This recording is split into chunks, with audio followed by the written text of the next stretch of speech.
13 Signs a Fed-Up Empath Turns into the Most Dangerous Archetype You'll Ever Meet.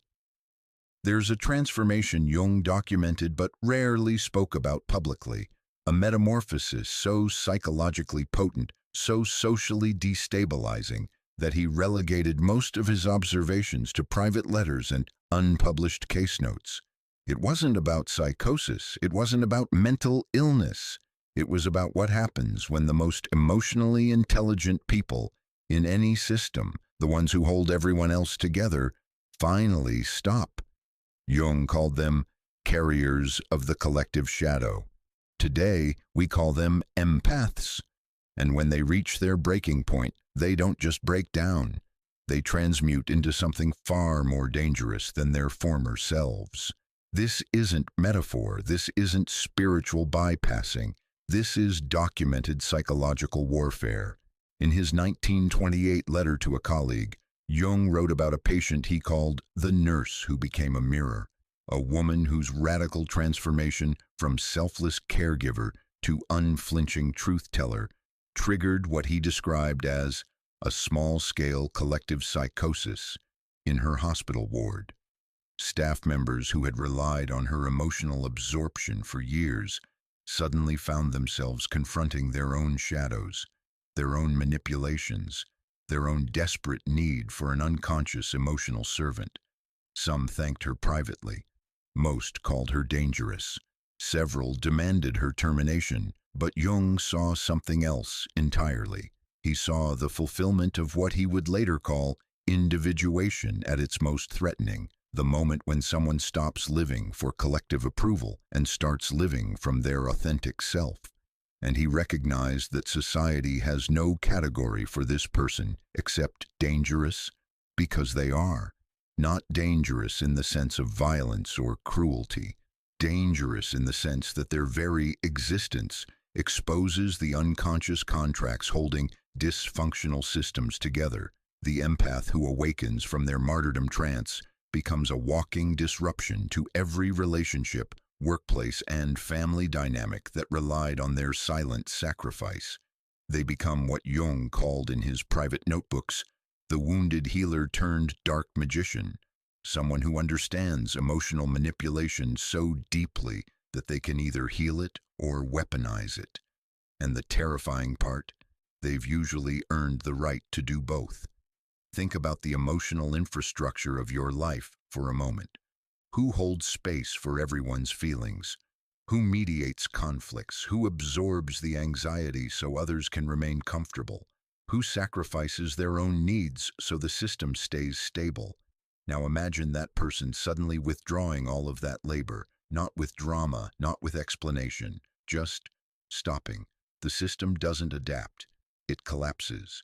Jung witnessed this pattern repeatedly in his practice, particularly among women in the 1920s and 1930s who were beginning to question their prescribed roles as emotional servants. He watched housewives become poets, nurses become activists, daughters become exiles, and he documented something remarkable. The psychological power that emerged from this transformation was directly proportional to the depth of their previous self-sacrifice. The more they had given, the more formidable they became when they stopped. It's as if the psyche keeps a ledger. Every moment of swallowed anger, every absorbed projection, every boundary violation tolerated, all of it accumulates in the shadow. And when the self finally rebels, when consciousness finally breaks through the persona of the nice person, all of that accumulated energy doesn't just dissipate, it inverts. The capacity for selflessness becomes capacity for sovereignty. The skill at reading others becomes skill at protecting self. The empathy that once served everyone becomes discernment that serves truth. Jung used a specific term for this reversal, Enantiodromia, the principle that everything eventually becomes its opposite. But he added a crucial caveat that most people miss. This transformation is only dangerous if it remains unconscious. The empath who awakens with shadow integration, who owns their capacity for boundaries and selective compassion, becomes what Jung called a twice-born individual, someone who can operate from genuine strength rather than compensatory niceness. But the empath who awakens without integration, who simply swings from martyrdom to narcissism, becomes exactly what they once served, a wounded person demanding others absorb their shadow. This video will decode the 13 signs of healthy transformation, the markers that distinguish genuine individuation from reactionary hardening.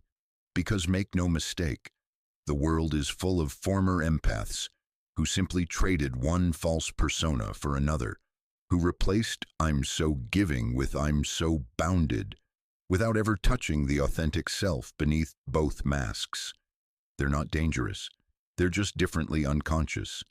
But the truly transformed empath, the one who has integrated their shadow, fortified their boundaries, and emerged with selective compassion rather than compulsive service, they represent something Jung both feared and revered. They represent psychological evolution in action, and they terrify people for a simple reason. They demonstrate that emotional generosity was always a choice, never an obligation. Every kindness they ever offered, they chose it. Every time they absorbed someone's anxiety, they allowed it. Every moment they prioritized others' comfort over their own needs, they decided it. And if all of that was choice, then their withdrawal is also choice, which means everyone who benefited from their unconscious service was complicit in a form of emotional exploitation. That's the forbidden truth at the heart of this transformation. The empath's awakening forces everyone around them to confront an uncomfortable question. Were we loving this person, or were we using them? Most people can't handle that question, so they label the transformed empath as changed, cold, not themselves anymore. But Jung would say the opposite is true. For the first time, they're actually themselves. Everything before was persona. Everything before was provisional life. Everything before was living for the collective's comfort rather than the self's truth. And that's precisely what makes them dangerous. Not to themselves, not even to people who approach them with honesty. They're dangerous to systems built on unconscious emotional extraction, to relationships dependent on one-sided caretaking, to families organized around a designated emotional servant. Their transformation exposes the architecture of exploitation that was invisible as long as they played their role. In Jung's case files, you see this pattern again and again. The moment the empath stops absorbing everyone's shadow is the moment the shadow becomes visible. Suddenly, the narcissistic parent has to confront their demands. The passive-aggressive spouse has to own their manipulation. The exploitative employer has to acknowledge their extraction. And almost universally, their response is not gratitude for the clarity. It's rage at the disruption, because the transformed empath has become a mirror, and most people would rather break the mirror than confront their reflection. Over the next 3 hours, we're going to explore this transformation in the depth it deserves. We'll examine the psychological mechanics of how empaths become unconscious emotional servants, the crisis that triggers their awakening, and the 13 signs that mark their metamorphosis into what I'm calling the sovereign empath, Jung's term updated for modern consciousness. We'll look at real case studies, including Jung's own near-psychotic transformation during his Red Book period, when his empathic absorption of his patient's unconscious material nearly destroyed him.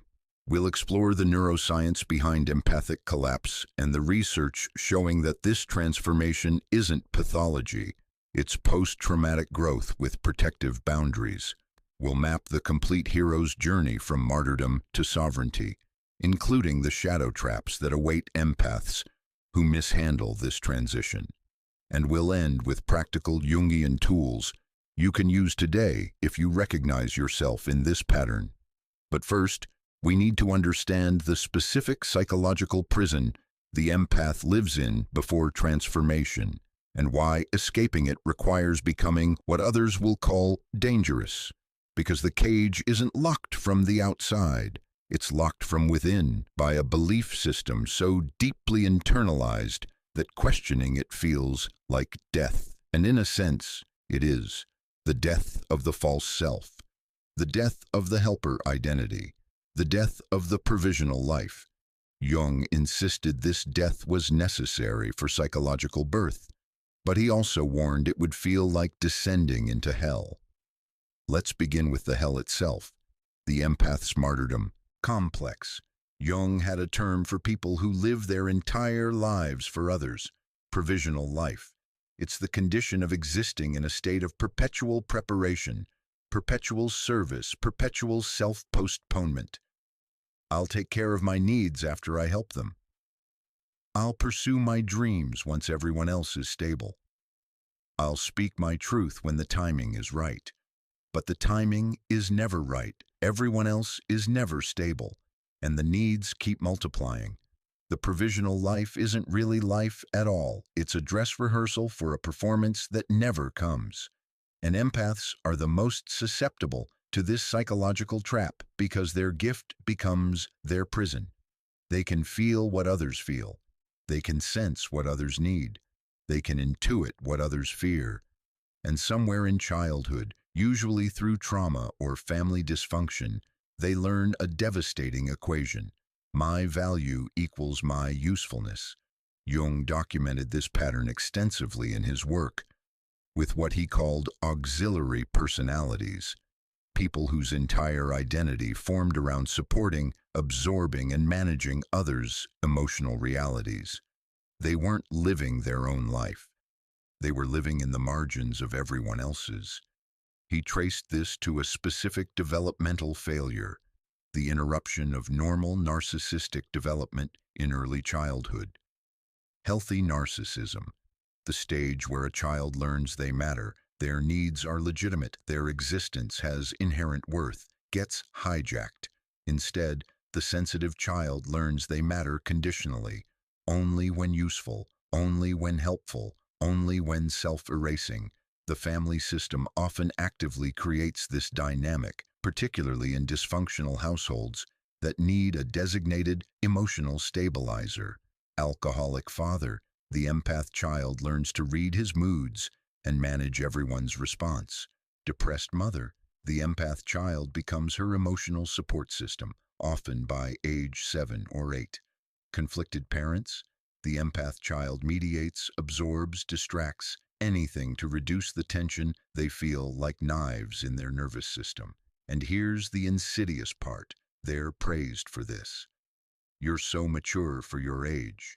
You're such a good helper. I don't know what I'd do without you. The child experiences this praise as love, as value, as proof of worth, and a neural pathway forms.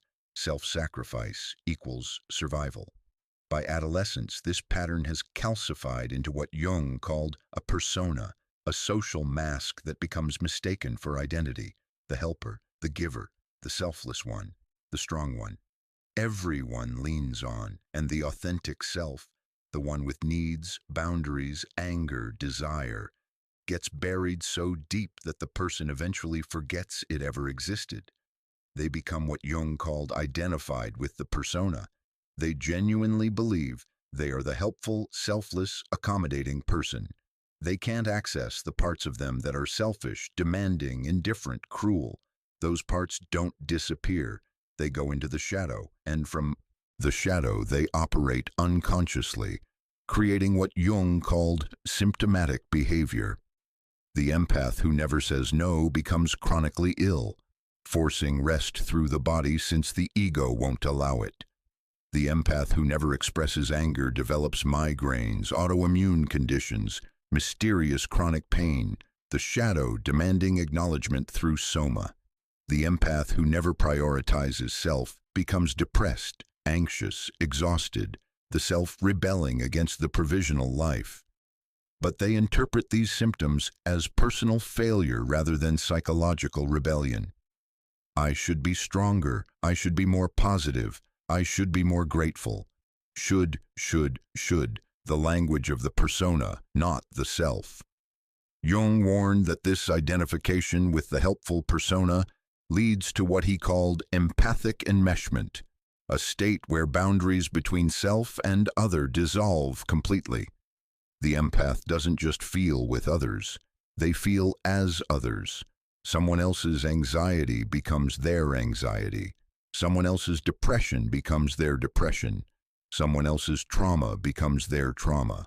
They become what he called psychic sponges, absorbing the emotional content of every room they enter, every person they encounter, every system they participate in, and they develop no psychological immune system to distinguish between this is mine and this is theirs. Everything becomes theirs. Jung distinguished this carefully from genuine compassion, which requires a maintained boundary. True compassion says, I see your suffering, I feel moved by it, and I will support you while maintaining my own psychological integrity. Empathic enmeshment says, I feel your suffering as if it's my own. I will absorb it to relieve you. I will sacrifice my well-being to stabilize yours. The first is sustainable. The second is psychological suicide. And most empaths are operating in the second mode without realizing it's a choice. They think it's just who they are, as if empathy requires self-destruction. But Jung insisted the opposite. Empathy without boundaries is actually a subtle form of ego inflation. It contains a hidden belief. I am responsible for everyone's emotional state. I have the power to fix others. I am uniquely capable of bearing everyone's burden. Underneath the humility of service is the grandiosity of the savior complex, and the psyche eventually revolts against this inflation, not with awareness at first, with symptoms. The empath starts experiencing what modern psychology calls compassion fatigue or empathic burnout. But Jung would say it's the self trying to force individuation. They become exhausted, resentful, bitter. They fantasize about disappearing. They feel guilty for wanting basic boundaries. They swing between martyrdom and rage, never understanding they're caught in an archetypal pattern. Jung called this the pure senex dynamic, the eternal child who serves others combined with the old, tired, depleted self who's given everything away. Neither is the authentic self. The authentic self requires what Jung called the tension of opposites, the capacity to hold both compassion and boundaries, both generosity and self-protection, both sensitivity and strength. But the empath identified with the helper persona has collapsed into one side of the polarity, and the psyche is trying desperately to create the counterweight. This is where the transformation begins, not with decision, but with crisis. Jung documented what he called the Enantiodromia crisis, the moment when the psyche forces a total reversal because the one-sided conscious attitude has become unsustainable. For the empath, this usually comes through betrayal. The person they sacrificed everything for abandons them. The family they held together scapegoats them. The workplace that demanded their emotional labor fires them during a restructure. Or sometimes it's subtler, a comment from their child. You were always there, but you were never really there. A realization that they've spent 30 years serving others and have no idea who they are beneath the service. A moment of clarity where they see they've become an empty vessel that everyone pours into but no one ever fills. And something breaks. Jung described this break as feeling like death because it is. It's the death of the persona, the death of the false self, the death of the identity they've built their entire life around. Most people at this point do one of three things. They double down on the martyrdom, insisting they just need to give more, do more, be more selfless. They collapse into victimhood, blaming others for their exploitation without recognizing their own participation. Or they begin the dangerous work of transformation. The third path is rare. It requires something Jung called moral courage. the willingness to become what others will call selfish, cold, changed. It requires the empath to confront a terrifying truth. Everyone who praised them for their selflessness was benefiting from their self-abandonment. The "you're so strong" was code for "keep carrying our burden." The "you're so giving" was code for "keep sacrificing yourself for us." The "you're such a good person" was code for "don't develop boundaries." And the empath must reckon with their own participation. They used service to earn love. They traded authenticity for approval. They chose unconscious martyrdom over conscious selfhood. This reckoning is unbearable for most. It means accepting that much of their life was built on a false foundation, that many relationships were transactional, that their gift of empathy was actually a wound masquerading as virtue. Jung said this realization often triggers what looks like a breakdown but is actually a breakthrough, a descent into what he called the nigredo, the blackening, the dark night of the soul. The empath enters a period that friends and family will call depression or crisis, but Jung would say it's the self, finally forcing consciousness.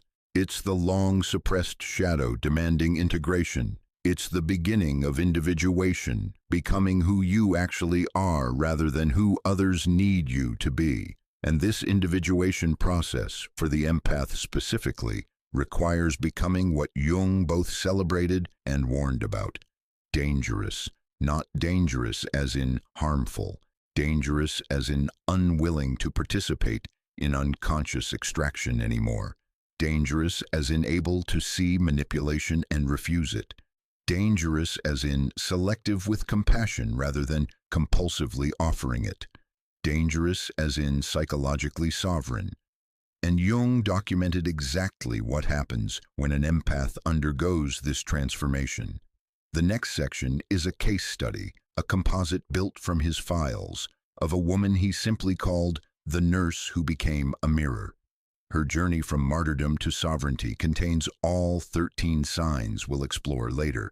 But more importantly, it demonstrates why Jung insisted this transformation was both necessary and terrifying. Necessary for the individual's psychological survival, terrifying for everyone who relied on their unconscious service. Let's meet Margaret. In Jung's 1928 private correspondence, he detailed a case that disturbed him enough to keep it out of his published works. A 42-year-old nurse he called Margaret, though that wasn't her real name, who worked at a psychiatric hospital in Zurich. For 15 years, Margaret had been what every institution craves, the invisible glue holding chaos together. She arrived early. She stayed late. She covered shifts when colleagues called in sick. She absorbed the emotional spillover from patients other staff found too difficult. She mediated conflicts between doctors. She soothed administrators' anxieties. She made herself indispensable through the quiet, relentless erasure of her own needs. Her colleagues praised her. Her supervisors relied on her. Her patients loved her, and she was dying inside. Jung's notes describe her initial presentation, exhausted beyond measure, unable to sleep despite chronic fatigue, experiencing what she called emotional numbness, followed by episodes of uncontrollable crying. She told Jung she felt like a hollow person going through motions. When he asked what brought her to therapy, she said something he recorded verbatim.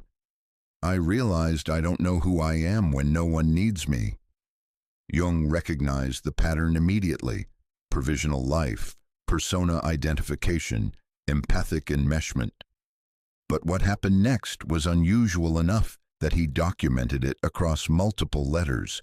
Margaret's breaking point came not from a single dramatic event, but from two seemingly small moments colliding. First, the hospital underwent a restructure.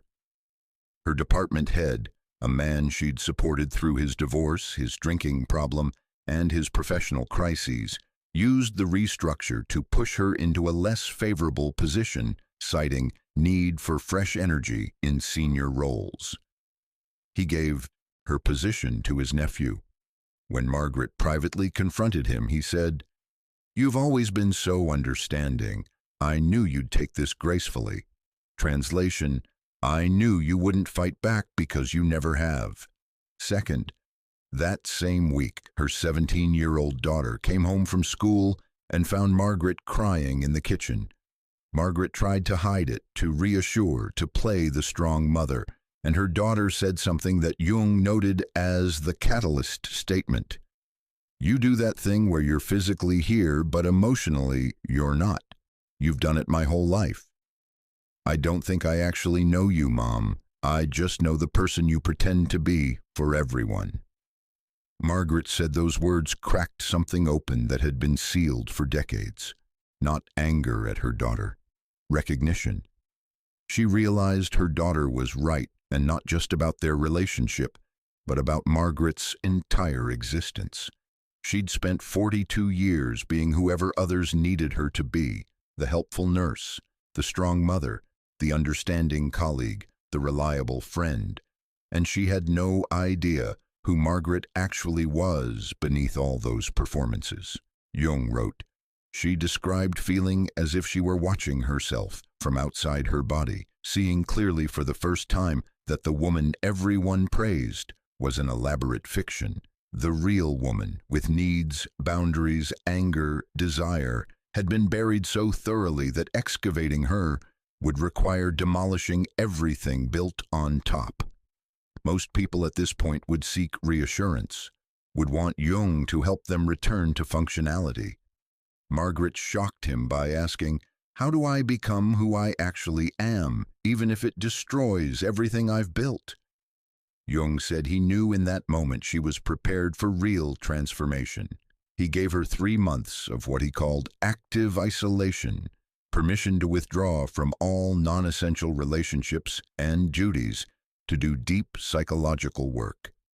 She took a leave from the hospital. She sent her daughter to stay with her sister. She rented a small cabin outside the city, and she began what Jung later called the descent into the wounded healer's own wound. Jung had her do 3 practices daily. First, shadow journaling, identifying and writing from the parts of herself she'd rejected, the selfish Margaret, the angry Margaret, the indifferent Margaret, the cruel Margaret. Second, active imagination, dialoguing with the helpful nurse persona, asking it when it formed, what it protected her from, what it cost her. Third, dream work, paying attention to the symbols emerging from her unconscious as she dismantled her false self. Margaret's journals from this period, which Jung referenced but never fully quoted, reveal a brutal confrontation with her own participation in her martyrdom. She wrote about her mother, who had praised her as a child for being so mature, while using her as an emotional spouse during a difficult marriage. She wrote about learning by age 8 that her value came from usefulness, that love was something you earned through service, that your own needs were burdensome to others. She wrote about choosing nursing not out of genuine calling, but because it legitimized what she already did, absorb others' pain to feel worthy. And she wrote about the rage underneath all of it.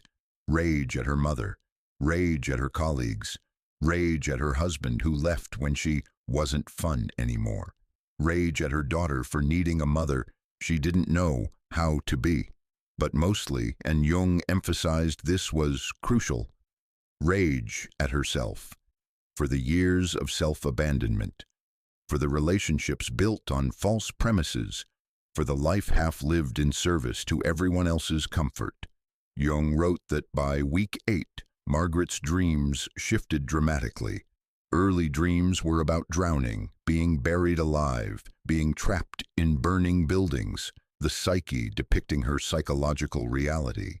But then she dreamed of cutting off her nurse's uniform with scissors, of setting fire to her mother's house, of standing in a courtroom reading charges against herself for crimes against the self.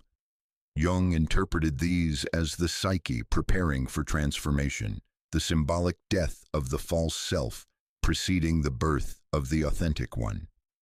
In week 10, Margaret had what Jung called the mirror dream.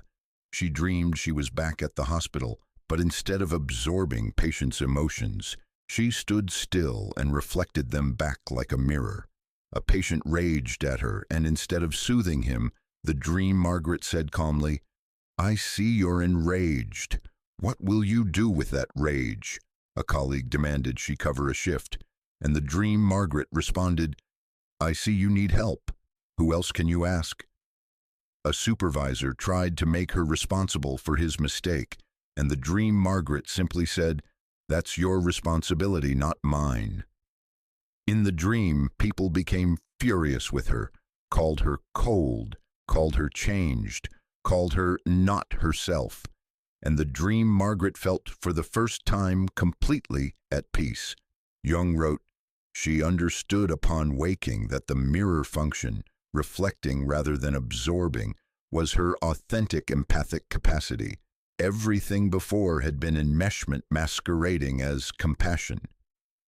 When Margaret returned after 3 months, Jung barely recognized her, not because she looked different, though she'd lost weight and her face had a sharpness it hadn't before, but because she carried herself differently. She met his eyes directly. She took up space in the chair rather than making herself small. She spoke in declarative sentences rather than apologetic questions. Jung asked how she felt. She said, "Dangerous." He asked what she meant. She said, "I know things about people now. I can see their manipulations, their projections, their unconscious contracts, and I have no interest in participating anymore. That makes me dangerous to anyone who wants an emotional servant." Jung documented what happened when Margaret returned to work. She gave her 2-week notice stating she was leaving nursing. Her colleagues were shocked. They'd assumed she'd return back to normal. On her second-to-last day, there was a staff meeting about ongoing workplace dynamics. Same issues that had festered for years. Unclear communication, passive aggression, exploitation of junior staff, administrators making unrealistic demands. Usually, Margaret would have stayed silent or offered supportive platitudes. This time, she spoke. Jung's notes suggest he interviewed several of her colleagues afterward to document what happened, because it exemplified what he called the mirror's function in forced shadow confrontation. Margaret, calmly, without emotion, with surgical precision, described the exact power dynamics at play in the ward. She named the senior doctor who created impossible standards to feed his ego. She described the administrator who created chaos to feel important. She identified the colleague who played victim to avoid accountability. She outlined how the entire system relied on a few people absorbing dysfunction so everyone else could remain comfortable. She said, "I participated in this. I enabled all of you by absorbing consequences rather than letting you experience them. I'm not blaming you. I'm taking responsibility for my part, but I'm done now. What you do with your dysfunction is your business. It will no longer be mine." Then she left the meeting. Jung wrote that the response was immediate and predictable. A few colleagues, particularly younger staff, who'd felt the same dysfunctions but lacked words for it, thanked her privately. One said Margaret had given her permission to have boundaries, but most reacted with what Jung called threatened narcissistic defense. They called her bitter. They said the leave had changed her for the worse. They speculated she'd had a breakdown. They insisted she was not herself. The senior doctor complained to administration that she'd created a hostile environment. The administrator suggested she leave immediately rather than complete her notice. One colleague told her directly, "The old Margaret would never have spoken like that. What happened to you?" Margaret's response, which Jung recorded because he found it psychologically significant. "The old Margaret was a fiction you all needed me to perform. This is who I actually am. If that's uncomfortable for you, That's information about you, not me. Jung noted this was a near-perfect example of what he called the mirror function, reflecting others' shadows back to them without absorption. Margaret didn't argue, didn't defend, didn't soften her truth to make others comfortable. She simply held up the mirror and let them see themselves. And their rage at the mirror proved exactly what she'd said. They wanted an emotional servant, not an authentic person. But here's what Jung found most significant. Margaret felt no satisfaction in the disruption. She didn't relish their discomfort. She didn't feel victorious or vindicated.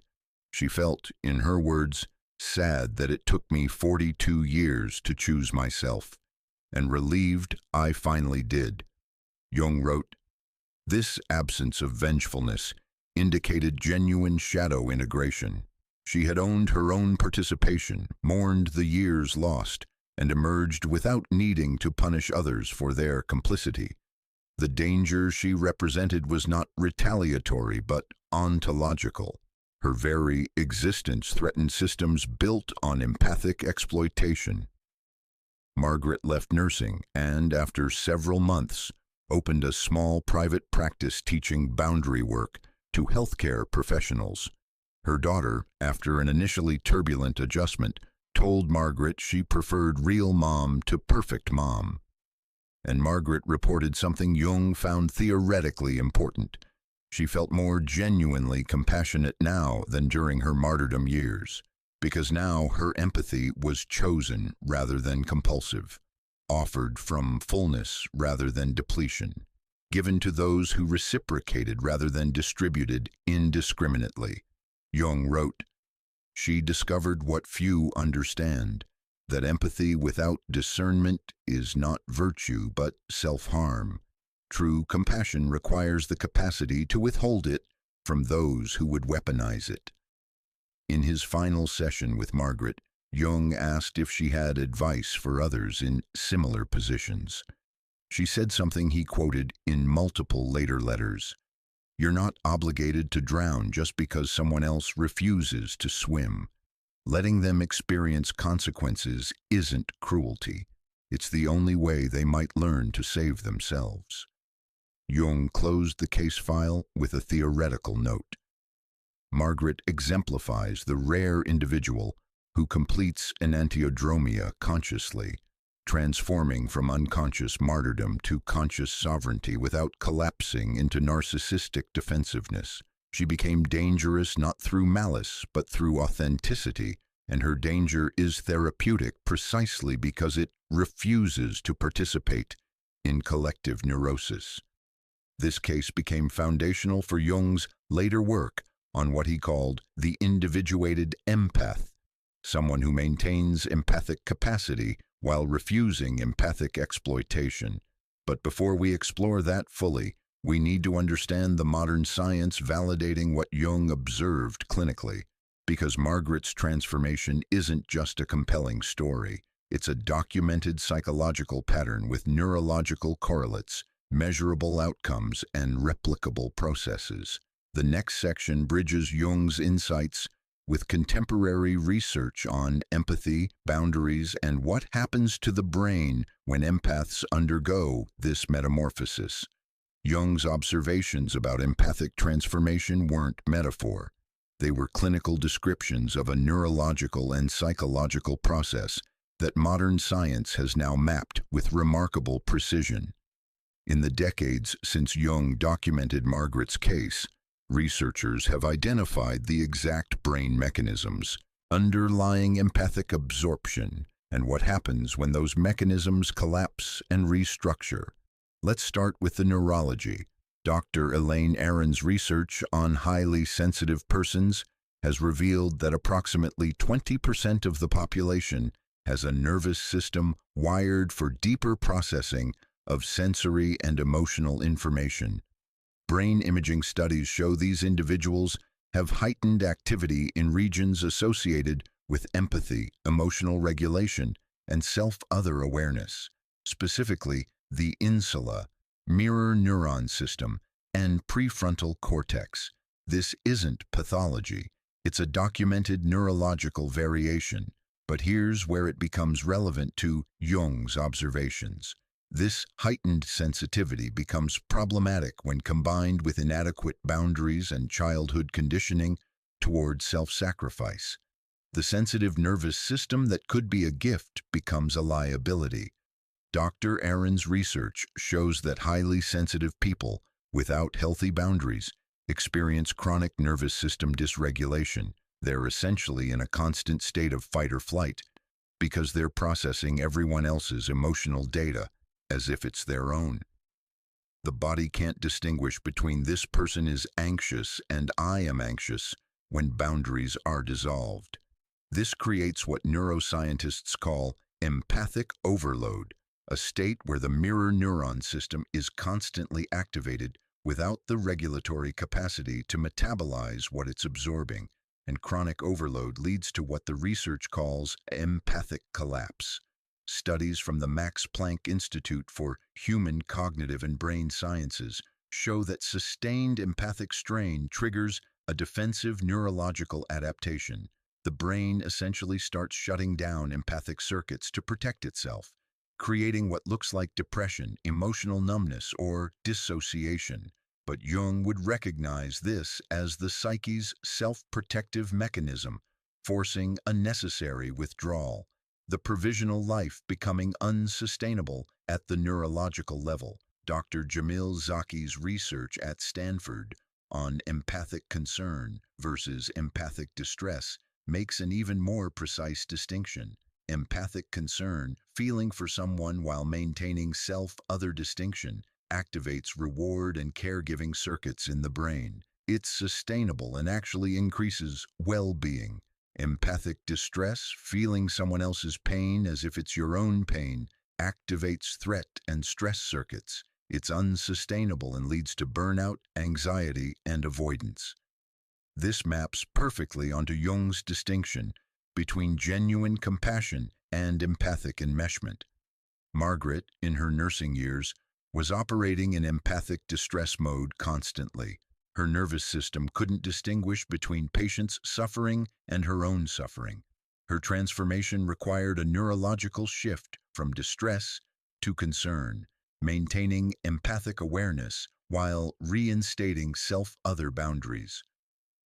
Research from Dr. Tanya Singer's team in Berlin has shown this shift is both possible and measurable. They trained participants in what they call compassion meditation, practices that maintain empathic awareness while strengthening self-regulation circuits. Brain scans showed decreased activation in empathic distress regions and increased activation in caregiving and positive affect regions. The participants reported feeling more genuinely compassionate while less emotionally exhausted. In other words, boundaries enhanced rather than diminished their capacity for empathy. This contradicts the cultural narrative that empaths must be boundaryless to be truly empathic. The research shows the opposite.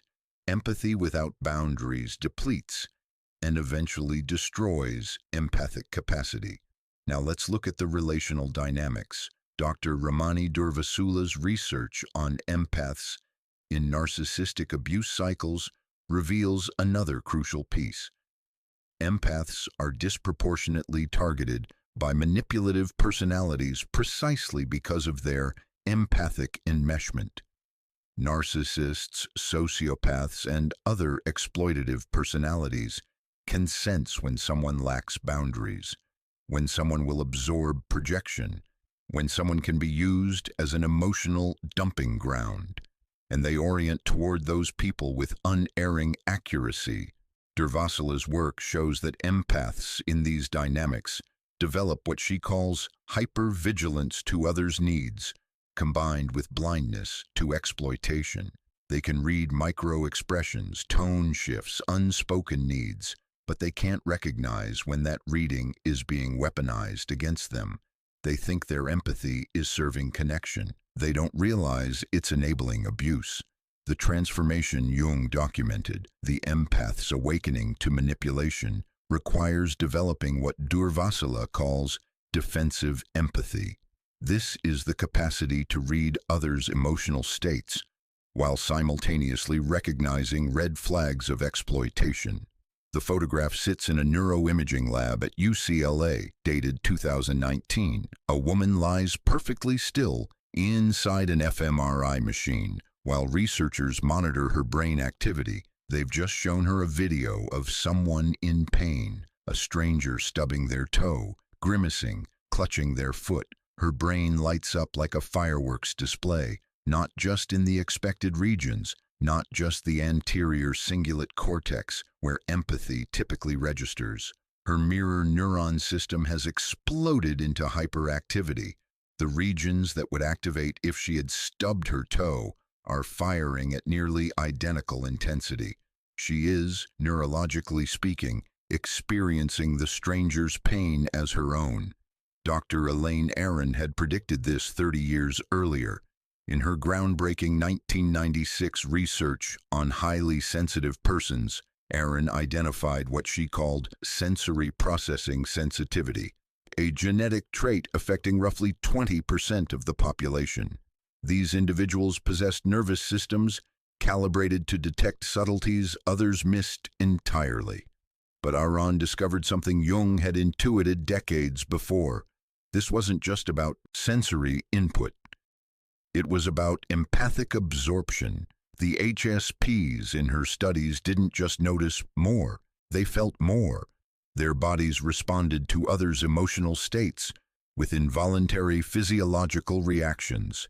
Increased heart rate when someone nearby was anxious, cortisol spikes when witnessing conflict, even immune system suppression after extended social exposure.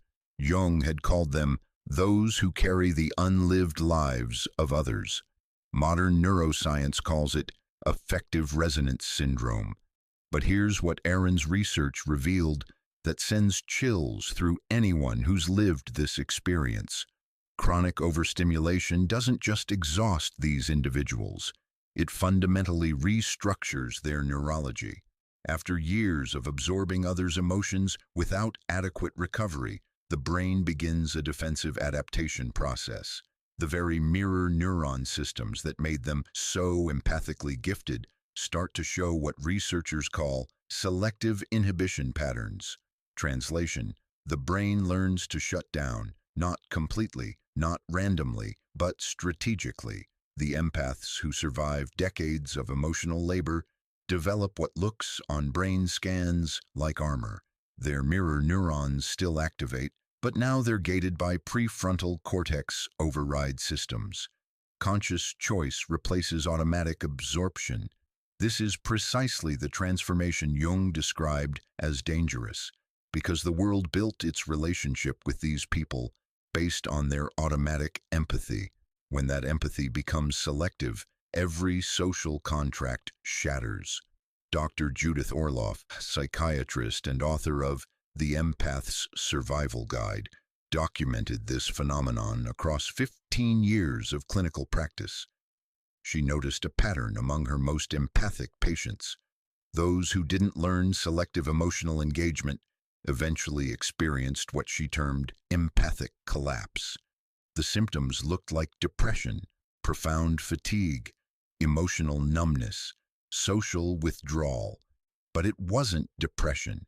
It was the psyche's emergency shutdown procedure, the same mechanism Jung witnessed in his patients who'd given too much for too long. The unconscious, in its wisdom, was forcing a transformation the conscious mind had been too conditioned to choose voluntarily. What happened next terrified the people around them, because when these collapsed empaths began to recover, they didn't return to their old patterns. They emerged changed, boundaried, selective, no longer automatically available for others' emotional needs. Orloff called it empathic restructuring. Jung called it shadow integration. The DSM-5 has no category for it, but the neurological evidence is undeniable. A 2017 study published in Nature Neuroscience tracked empaths through this transformation using longitudinal brain imaging.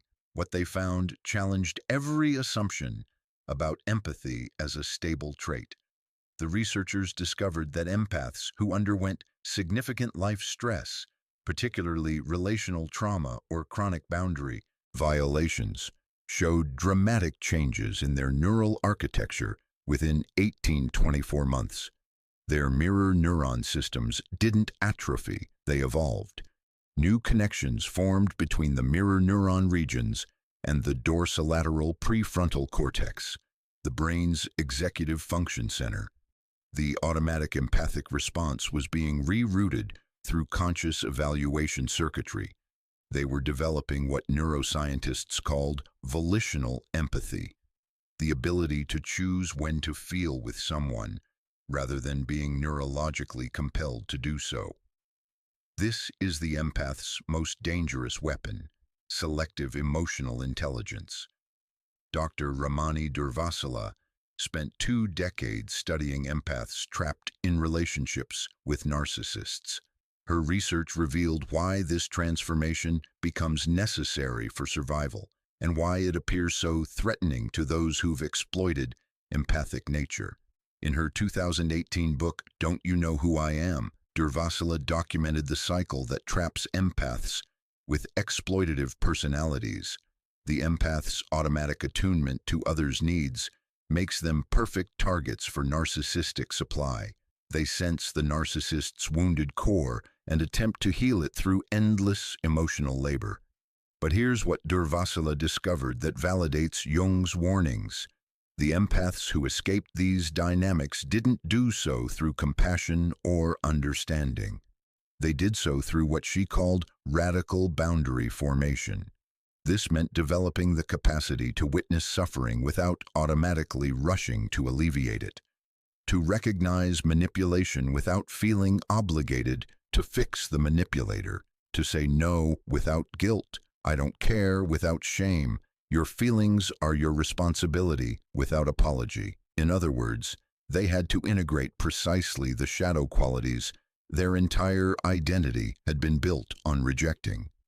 Durvasula's clinical observations align perfectly with Jung's theory. The empaths who successfully extricated themselves from narcissistic abuse underwent a predictable transformation sequence. First, they hit what she called empathic rock bottom, a moment of such profound depletion that continuing the old pattern became impossible. Jung would recognize this as the necessary death of the provisional life. Second, they experienced what looked like personality change. Family and friends reported they'd become cold, selfish, not themselves. Durvasula noted these were actually accurate observations. The empaths had changed. They'd accessed previously rejected parts of their psyche. Third, they developed what Durvasula termed strategic emotional intelligence, the ability to understand others' emotional states without being controlled by them. They could see the manipulation coming and choose not to participate. This third stage is what makes awakened empaths dangerous, because strategic emotional intelligence is exactly what narcissists possess. But empaths now wielded it from a foundation of genuine emotional capacity, not pathological deficit. They'd become what Jung called the wounded healer, who refuses to bleed for others. The research on post-traumatic growth supports this transformation pattern. Dr. Richard Tedeschi and Dr. Lawrence Calhoun, pioneers in post-traumatic growth research, identified 5 domains of positive change following psychological trauma: greater appreciation of life, warmer relationships with others, increased sense of personal strength, recognition of new possibilities, spiritual deepening. But they also identified a 6th domain that doesn't make it into the popular literature: protective boundary development. Individuals who experienced genuine post-traumatic growth didn't just become more compassionate, they became more discerning. They developed what Tedeschi called selective vulnerability, the wisdom to know who deserved access to their emotional depths. This is precisely what Jung predicted as the outcome of successful shadow integration for empaths. Not coldness, not narcissism, but sovereignty, the capacity to choose compassion rather than being compelled toward it, to offer empathy as a gift rather than an automatic response, to maintain boundaries without guilt. Jung wrote in his later years, "The most terrifying thing for those who feed on empaths is the moment the empath learns to feed themselves." Modern research on emotional labor validates this observation. Dr. Arlie Hochschild's seminal work on emotional labor, initially studying flight attendants in the 1980s, revealed that professions requiring constant empathic performance led to a condition she called emotional dissonance. The gap between felt emotions and performed emotions created profound psychological strain. But Hochschild's follow-up research in 2012 discovered something Jung would have recognized immediately. Workers who developed the ability to surface act, perform empathy without feeling it, reported less burnout than those who deep acted, genuinely attempting to feel empathy on demand. The ones who survived were those who learned to fake it. This sounds like the opposite of Jung's teaching about authenticity, but look deeper. What these workers had learned was to protect their genuine empathic capacity by reserving it for relationships where it was reciprocated. They'd learned selective authenticity. They'd become dangerous empaths. The distinction between this transformation and pathological narcissism is crucial. In 2019, researchers identified a phenomenon they termed dark empathy. Individuals who scored high on both empathy and dark triad traits, narcissism, Machiavellianism, psychopathy. The discovery terrified psychologists. Empathy was supposed to be the antidote to manipulation, not its accomplice. But Jung would have understood exactly what they'd found. These dark empaths weren't a new personality type. They were empaths who'd integrated their shadow without ethical grounding. They'd developed strategic emotional intelligence without the moral framework Jung insisted was essential for healthy individuation. They'd become what happens when the empath's transformation goes wrong. Dr. Nadia Haim, who led the dark empath research at Nottingham Trent University, noted crucial differences between dark empaths and psychopaths. Dark empaths still felt empathy, but they'd learned to use it as a tool for manipulation rather than connection. The critical question became, what determines whether an awakening empath becomes a sovereign healer or a dark manipulator? Jung's answer: conscious integration versus unconscious compensation. When empaths consciously choose to develop boundaries while maintaining ethical values, they become what Jung called individuated, whole, integrated, capable of both empathy and detachment, both compassion and firmness. When empaths unconsciously react against years of exploitation by swinging to its opposite, using their empathic gifts for revenge, control, or self-aggrandizement, they become inflated, possessed by the very shadow they were trying to integrate. The research on this distinction is limited but growing. A 2021 study in the Journal of Personality and Social Psychology examined what they called compassionate boundaries, the capacity to maintain firm limits while remaining emotionally present. They found this capacity required simultaneous activation of brain regions typically considered antagonistic, the empathic mirror neuron systems, and the self-protective amygdala response, and the executive function prefrontal cortex. In other words, feeling with someone, protecting yourself from them, and consciously choosing your response, all at the same time. This is the neurological signature of Jung's individuated empath. The study identified only 7% of participants who demonstrated this capacity naturally. But here's what offers hope. 23% developed it after targeted intervention, combining empathy training with boundary-setting practice. The skill could be learned. The transformation could be guided. But it required what Jung insisted was essential: conscious suffering. The empaths who successfully developed compassionate boundaries had to tolerate the excruciating discomfort of disappointing others, being misunderstood, being labeled selfish or cold, while maintaining their own sense of integrity. They had to withstand what Dr. Kristen Neff's research on self-compassion identifies as backdraft, the intense emotional pain that emerges when someone who's been self-abandoning finally turns compassion toward themselves. For empaths conditioned to find worth through service, choosing self-care feels like betrayal. The guilt can be overwhelming. Many abandon the transformation process and return to people-pleasing rather than tolerate this discomfort. Jung called this regressive restoration of the persona. The research calls it change relapse. But those who push through discover what Jung promised. The guilt eventually transforms into self-respect. The discomfort of boundaries becomes the comfort of authenticity. The fear of others' disappointment is replaced by the peace of self-approval. This is not the same as narcissism. Narcissists lack genuine empathy and develop strategic emotional intelligence to compensate for this deficit. Awakened empaths possess genuine empathy and develop strategic emotional intelligence to protect this gift. The distinction is everything. Dr. Simon Baron-Cohen's research on empathy types illuminates this difference. He identifies two forms of empathy: cognitive, understanding others' mental states, and affective, feeling others' emotions. Narcissists and psychopaths often score high on cognitive empathy while showing minimal affective empathy.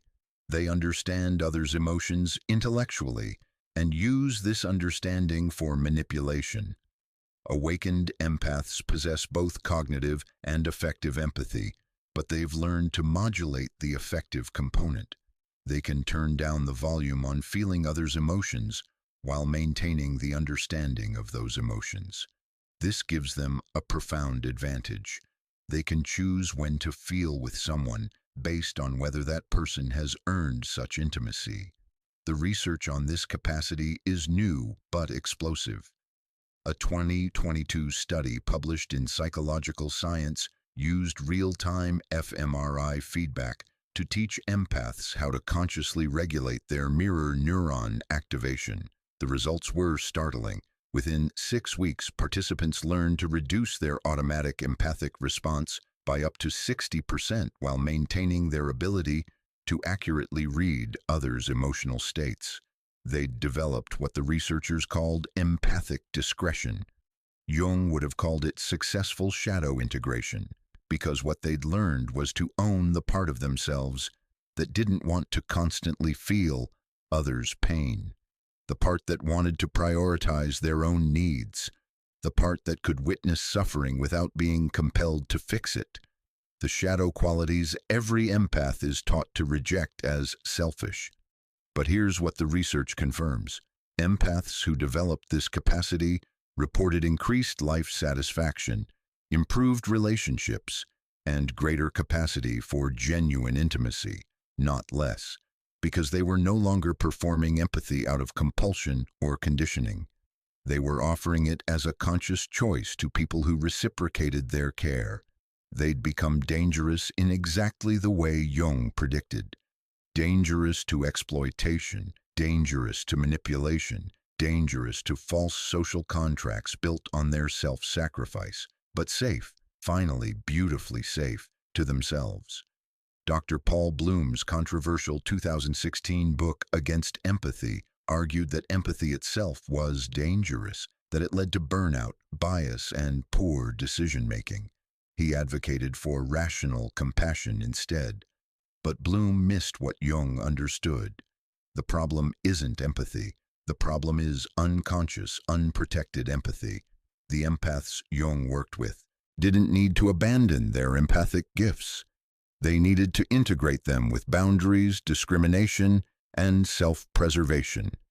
This is what modern research on empathic self-efficacy confirms.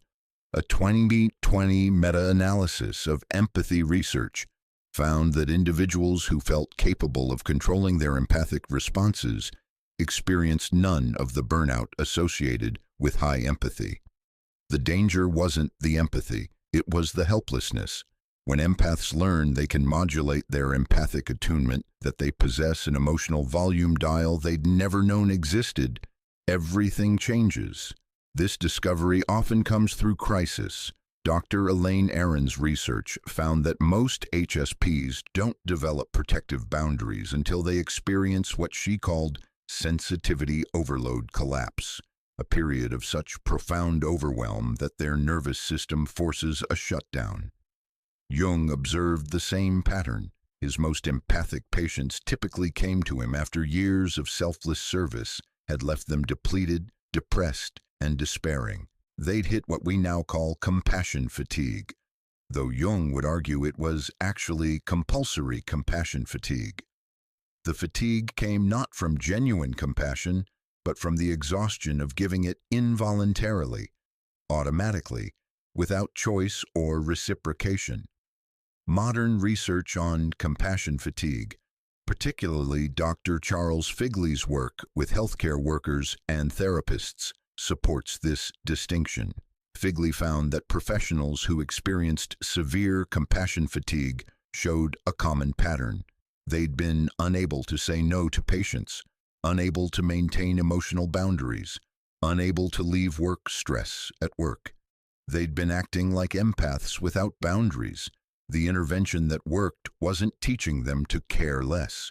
It was teaching them to care selectively, to recognize that not every suffering person was their responsibility, to understand that maintaining their own well-being was essential for helping anyone at all.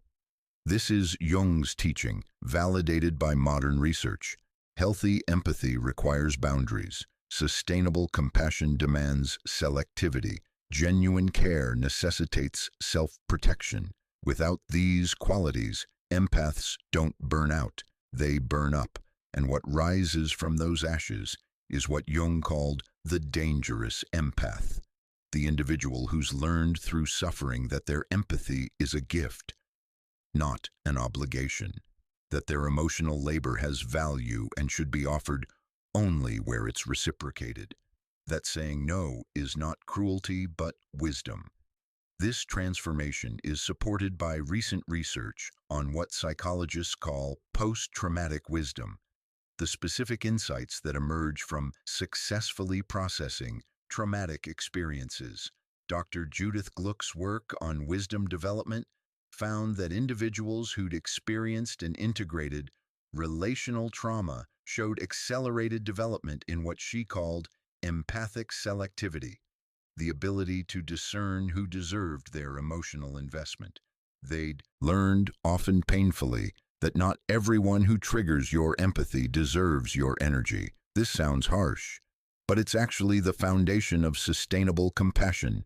Jung wrote, "The helper who has not healed their own compulsion to help becomes dangerous to themselves and useless to others." Modern research proves he was right. A 2023 study on healthcare worker burnout found that the most effective caregivers were those who maintained what researchers called detached concern, the ability to care deeply while remaining emotionally separate. They could witness suffering without being destroyed by it. They could offer help without sacrificing themselves.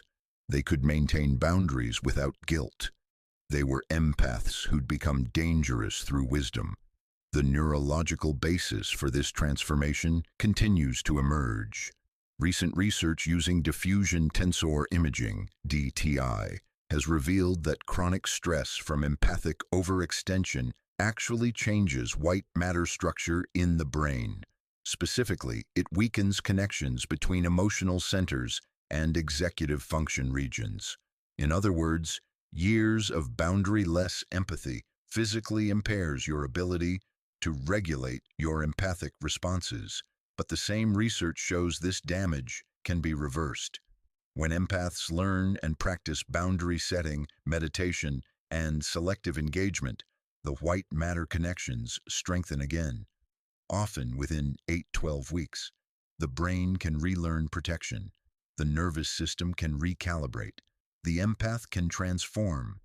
This gives scientific validation to Jung's optimistic view of the shadow integration process. He believed that no psychological pattern was permanent, that conscious work could fundamentally restructure personality. Modern neuroscience confirms he was right. The brain's neuroplasticity means that empaths are not condemned to a life of boundary-less service. They can learn, they can physically rewire themselves to become selectively empathic, strategically generous, consciously compassionate. But this learning process is where Jung's warning about danger becomes relevant. Because as the research shows, the transformation from automatic empath to strategic empath threatens every relationship built on the old pattern. When an empath develops boundaries, those who've relied on their boundary-less giving experience it as abandonment. When an empath becomes selective about who receives their emotional labor, those who've been freely receiving it feel rejected. When an empath learns to say no, those accustomed to hearing yes call them selfish. The danger isn't to the empath's well-being. The research consistently shows this transformation improves mental health, relationship quality, and life satisfaction. The danger is to the systems that relied on the empath's self-sacrifice. This brings us to the heart of why Jung considered this transformation so significant and so threatening.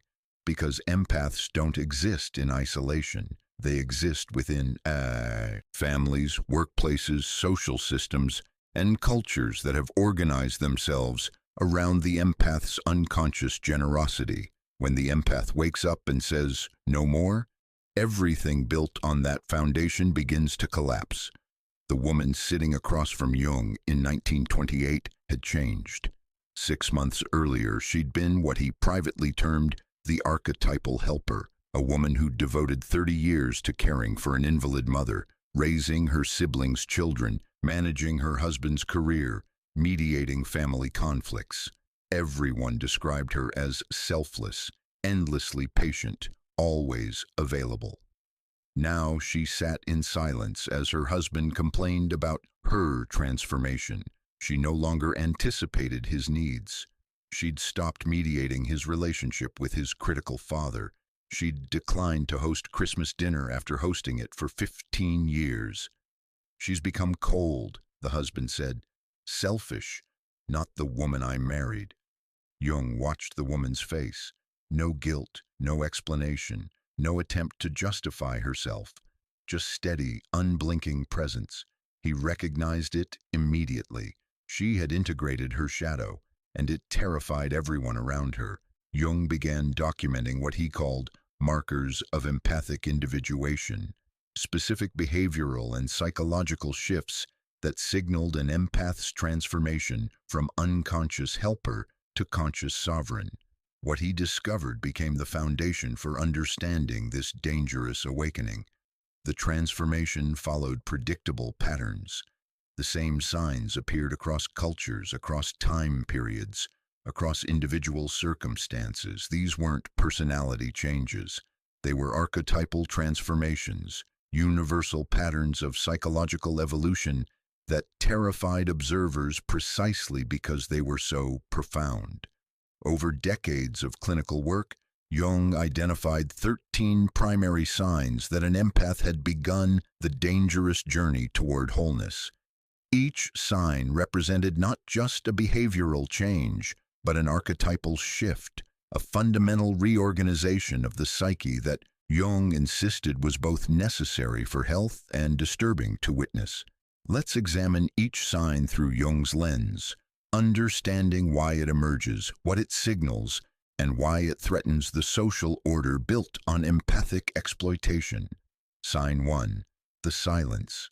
The first sign Jung noticed was perhaps the most unsettling. The empath stopped explaining themselves. No more lengthy justifications for their choices. No more preemptive apologies for setting boundaries. No more elaborate explanations designed to make others comfortable with their decisions. Just silence. This is what Jung called withdrawal of projections, specifically the projection that the empath owed others an explanation for their autonomous choices. The archetypal shift happening here is massive. Movement from the persona, the social mask, to the authentic self. For decades, the empath's persona had been constructed around making others comfortable. Every no came wrapped in cushioning explanations. Every boundary was softened with guilt and justification. But persona maintenance requires enormous energy. It's exhausting to constantly manage others' emotional responses to your existence. When the empath withdraws this labor, when they begin saying, "I'm not available," instead of "I'm so sorry, but I have this thing and I feel terrible, but I just can't make it and I hope you're not upset," something seismic has shifted. They've stopped managing others' feelings about their boundaries. This is the first sign that the empath has accessed their shadow, the part of them that doesn't care if others are disappointed, the part that recognizes other people's emotional responses are not their responsibility. Jung observed that this silence felt like cruelty to those accustomed to the empath's emotional labor. Family members complained the empath had become distant or cold. Friends said they were acting strange. But the empath wasn't being cruel. They were being efficient. They'd realized that explanations often aren't requests for understanding. They're opportunities for negotiation. When you explain why you're saying no, you invite others to problem-solve your boundary away. The dangerous empath has learned not to extend this invitation. Why this threatens the social order? Because systems built on empathic exploitation require empaths to feel guilty about their boundaries. If empaths stop explaining and justifying themselves, they stop participating in the guilt that keeps them compliant. Real-world example. A therapist named Sarah had spent 15 years saying yes to every client request for extra sessions, reduced fees, after-hours calls. When she finally implemented firm boundaries, clients who'd been seeing her for years suddenly found new therapists, not because she'd stopped being competent, but because she'd stopped being exploitable. The ones who stayed were those who'd actually valued her skill, not just her boundary-less availability. Sign 2. The mirror. The second sign is even more disturbing to witness. The empath begins reflecting others' shadows back to them. For years, empaths absorb and buffer others' unconscious material. When someone is being manipulative, the empath feels the manipulation but says nothing. When someone is lying, the empath senses the lie but lets it pass. When someone is being selfish, the empath accommodates it. The empath has functioned as an emotional shock absorber, taking the impact of others' shadow material, so those others never have to confront it themselves. But when the empath integrates their own shadow, they develop what Jung called the transcendent function, the capacity to hold opposites without collapse. They can sense manipulation and name it, feel someone's lie and call it out, recognize selfishness and refuse to accommodate it. This is the archetypal movement from the wounded healer to the magician, from one who absorbs others' wounds to one who reflects them back for conscious recognition. Jung wrote extensively about this function. He believed that individuals who'd done deep shadow work developed an almost supernatural ability to perceive and reflect others' unconscious content. The mirror, he wrote, is the most dangerous gift of the individuated healer. They show you yourself without the comfortable distortions you've grown to need. When an empath begins operating as a mirror, people around them become profoundly uncomfortable. Because empaths have excellent emotional radar, they perceive manipulation, selfishness, dishonesty, projection. They've always perceived these things. They just used to pretend they didn't. Now they stop pretending. They don't do this cruelly.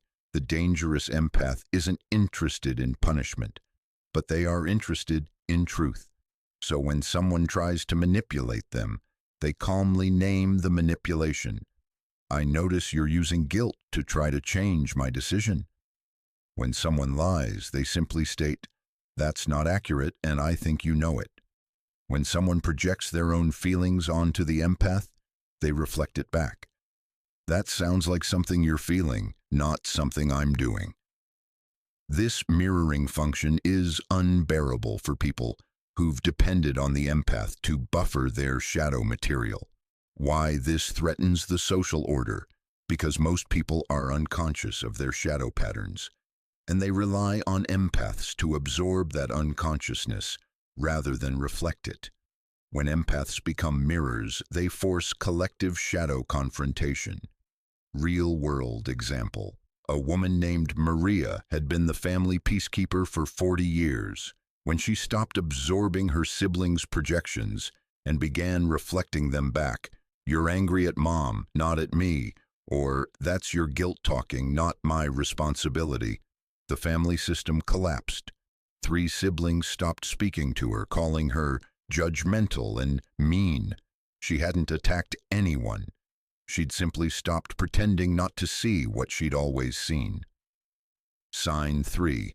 The boundary enforcer. The third sign appears in behavior so simple it seems trivial, until you witness the aftermath. The empath says no without guilt. Not "I can't," not "I wish I could but," not "maybe next time," just no. Or even more jarring, "I don't want to." This is the archetypal shift from the caregiver to the sovereign. In Jung's framework, the sovereign is the energy of self-authorization, the recognition that you are the ultimate authority over your own life, time, and energy. For empaths, this is revolutionary. They've been conditioned to believe that others' needs automatically supersede their own desires, that "I don't want to" is selfish and inadmissible as a reason. The dangerous empath has realized this is a lie. They've integrated the shadow truth. Your preferences matter. Your desires are legitimate. Your no needs no justification beyond the fact that you've chosen it. Jung observed that empaths who'd successfully integrated this aspect of their shadow developed what looked like invulnerability to guilt manipulation. Family members would deploy the usual tactics: hurt feelings, disappointed faces, accusations of selfishness, and the empath would remain unmoved. Not because they didn't notice these tactics, they noticed everything. But they developed what Jung called conscious cruelty, the capacity to prioritize their well-being even when others were disappointed. This phrase troubled even some of Jung's colleagues.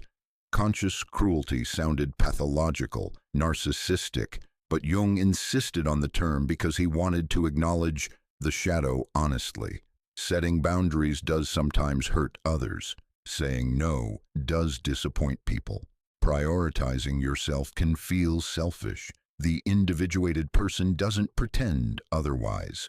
They accept this reality and choose their boundary anyway. This is radically different from unconscious cruelty, hurting others carelessly, or sadistic cruelty, hurting others for pleasure. This is the cruelty of sovereignty, choosing yourself even when it disappoints someone else. Why this threatens the social order? Because empaths have been the shock absorbers in every system: family, workplace, friendship networks. They're the ones who say yes when everyone else says no. When empaths start declining, the system must redistribute labor. Others must start carrying weight the empath had been bearing alone. Real-world example. A man named David had been his family's crisis responder for 20 years, the one who dropped everything for emergencies, loaned money he couldn't afford to lose, drove hours to help with moves or repairs. When he started saying no, his phone began ringing, with family members accusing him of abandoning them in their time of need. The time of need, he realized, was constant. His family had never developed their own resources because he'd always been available. His boundary-less helping had actually disabled them. His no wasn't cruelty. It was the most loving thing he'd ever done. forcing them to develop their own competence. Sign 4, the truth teller. The fourth sign terrifies people most explicitly. The empath starts speaking uncomfortable truths without softening them. For years, empaths have been expert emotional translators. They sense difficult truths, but deliver them wrapped in gentleness, hedged with qualifications, softened with compassion. I think maybe, possibly, you might want to consider that perhaps the dangerous empath cuts through this protective padding. You're being manipulative. That's a lie. This relationship is one-sided. You're treating me poorly, direct, clear, unadorned. This is the archetypal movement from the diplomat to the prophet. In Jungian terms, the prophet archetype speaks truth regardless of social consequences. They serve accuracy over approval, clarity over comfort. Jung himself embodied this transformation. Early in his career, he was measured, diplomatic, careful not to offend Freud or academic colleagues. After his individuation crisis, which we'll explore in detail later, he became notoriously blunt. He spoke his truth even when it isolated him, even when it cost him professionally. "I am not interested," he wrote in later years, "in being liked. I am interested in being honest." This is the shadow integration empaths must undergo, recognizing that their tendency to soften truth isn't kindness. It's often cowardice dressed as compassion. The dangerous empath realizes that allowing someone to continue in delusion isn't loving. Watching someone manipulate you without naming it isn't patient. Pretending someone isn't lying isn't generous. It's complicity. But here's what makes this sign so dangerous. The empath isn't truth-telling out of anger or revenge. They're simply no longer willing to manage others' comfort at the expense of reality. They've learned what Jung taught. The truth will set you free, but first, it will make everyone furious with you. Why this threatens the social order? Because most social systems operate on comfortable fictions that everyone agrees not to examine. The family pretends dad's drinking isn't a problem. The workplace pretends the CEO's harassment is just his personality. The friend group pretends one person's constant victimhood is legitimate rather than manipulative. When the empath stops pretending, the entire system of agreed-upon lies collapses. Real-world example. A woman named Jennifer had spent years tolerating her mother's covert narcissism. The subtle put-downs, the martyrdom, the guilt trips, all delivered with plausible deniability. Everyone in the family participated in the fiction that Mom was just sensitive and Jennifer was overreacting. When Jennifer started calmly naming the behavior, that was a criticism disguised as concern, or "you're using guilt to manipulate me," her mother's persona shattered. The mother exploded, other family members rushed to defend her, and Jennifer was labeled the problem. But Jennifer was simply the only one willing to name what everyone knew was true. Sign 5, the energy accountant. The fifth sign appears almost comically pragmatic. The empath starts tracking reciprocity. Who gives and who takes? Who shows up and who disappears? Who reciprocates care and who only receives it? This is the archetypal shift from the martyr to the economist. In Jung's framework, the economist archetype understands exchange, value, and equitable distribution. They recognize that energy is finite and should be invested where it yields return. For empaths who've spent decades in unreciprocated giving, this consciousness feels almost sinful. They've been taught that true love doesn't keep score, that genuine generosity gives without expectation of return, that tracking who gives what is petty and small-minded. But Jung insisted this was a shadow projection, specifically a spiritual bypassing of the legitimate need for reciprocity. The saint who gives endlessly while resenting those who take, Jung wrote, is less evolved than the person who gives selectively and with joy. The dangerous empath has learned to audit their relationships. They create mental spreadsheets. Over the past year, how many times have I helped this person? How many times have they helped me? Do they show up for my struggles the way I show up for theirs? Is this relationship mutually nourishing, or am I being drained? This consciousness reveals painful truths. Empaths often discover they have dozens of acquaintances, but few genuine friends. Lots of people who are happy to receive their care, but scarce when the empath needs support. Jung observed that this recognition triggered what he called the grief of clarity, mourning for relationships that were never what you believed them to be. But it also triggered something liberating, permission to end one-sided connections without guilt. The dangerous empath begins pruning their social life. They stop initiating contact with people who never reach out first. They decline requests from those who only call when they need something. They redirect their energy toward the rare souls who actually reciprocate, to give disproportionately without accounting for reciprocity. When empaths start demanding equity, the takers must either step up or step away. Most choose to step away and then blame the empath for changing. Real-world example. A man named Robert realized that his best friend of 20 years had never once asked how he was doing. Every conversation began with the friend's problems, and when Robert tried to share his own struggles, the friend would quickly redirect back to himself or end the conversation. When Robert stopped reaching out, the friendship simply ended. The friend never called, never checked in. The entire relationship had been sustained by Robert's unreciprocated emotional labor.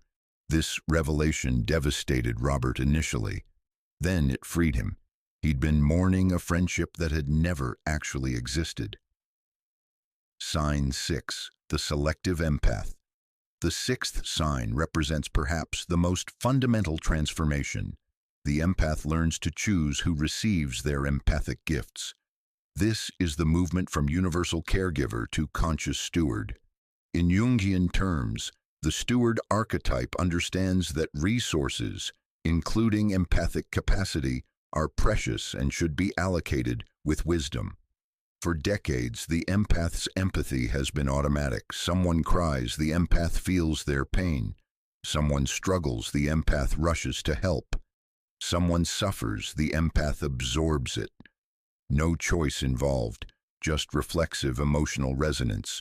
But we now know from the neuroscience research that empathy can be modulated.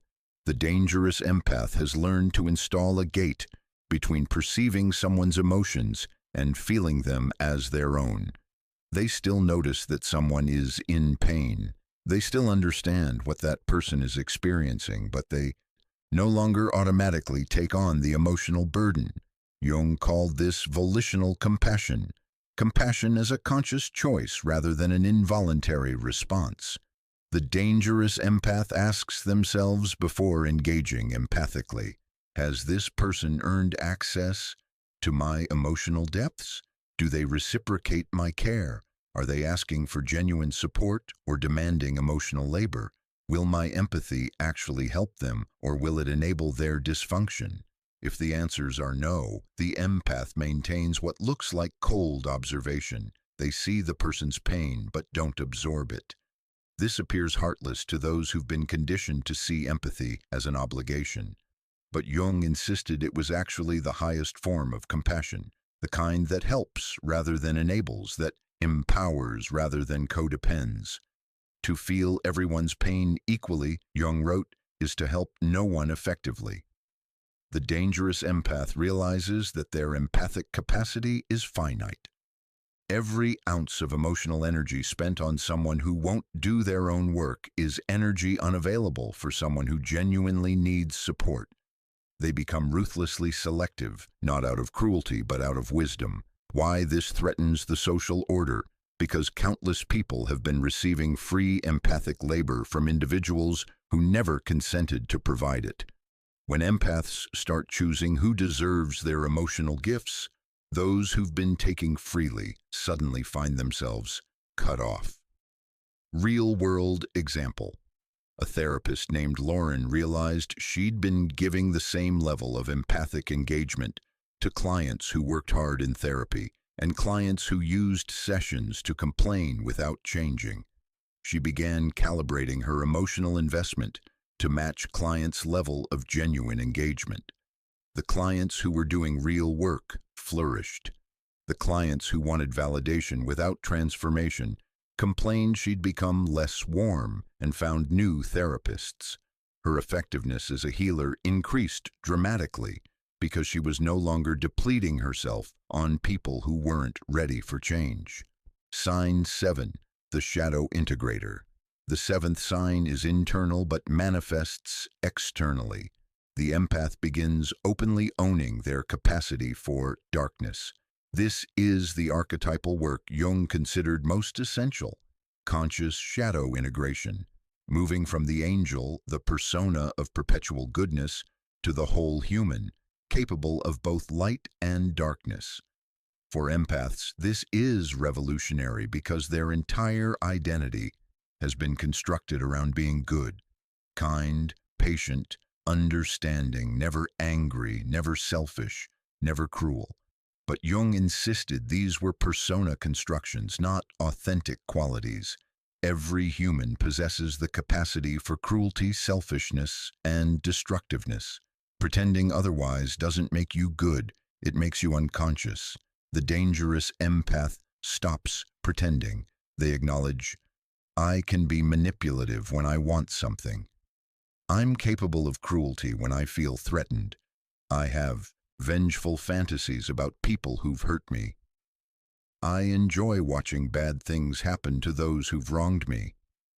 This isn't confession. It's not self-flagellation. It's simple, honest self-awareness. Jung observed that empaths who integrated their shadow in this way became paradoxically more trustworthy because they were no longer performing goodness. They weren't pretending to be incapable of harm. They were simply choosing not to exercise their capacity for darkness. This is the difference between innocence and integrity. Innocence is unconsciousness of your shadow. Integrity is consciousness of your shadow, combined with ethical choice. The dangerous empath has integrity. They know they could manipulate you. They have all the emotional intelligence necessary. They simply choose not to. They know they could lie convincingly. Empaths are often excellent liars when they choose to be. They simply choose honesty. They know they could weaponize their understanding of your vulnerabilities. They see everything. They simply choose not to strike. This conscious choice is what Jung called ethical power, infinitely more trustworthy than the unconscious goodness of those who've never integrated their shadow. But it terrifies people who've been protected by the empath's unconscious niceness, because those people realize, often for the first time, that the empath's previous accommodating behavior was based on conditioning, not incapacity. The empath could have said no all along. They could have been selfish. They could have prioritized themselves. They were choosing to be nice, and they can choose differently. Why this threatens the social order? Because it reveals that the empath's previous self-sacrifice was optional, not inevitable. This shatters the comforting myth that empaths are naturally, helplessly generous, and exposes that their generosity has always been a choice that could be withdrawn. Real-world example. A woman named Patricia had always been the nice one in her family, never confrontational, always accommodating, perpetually understanding.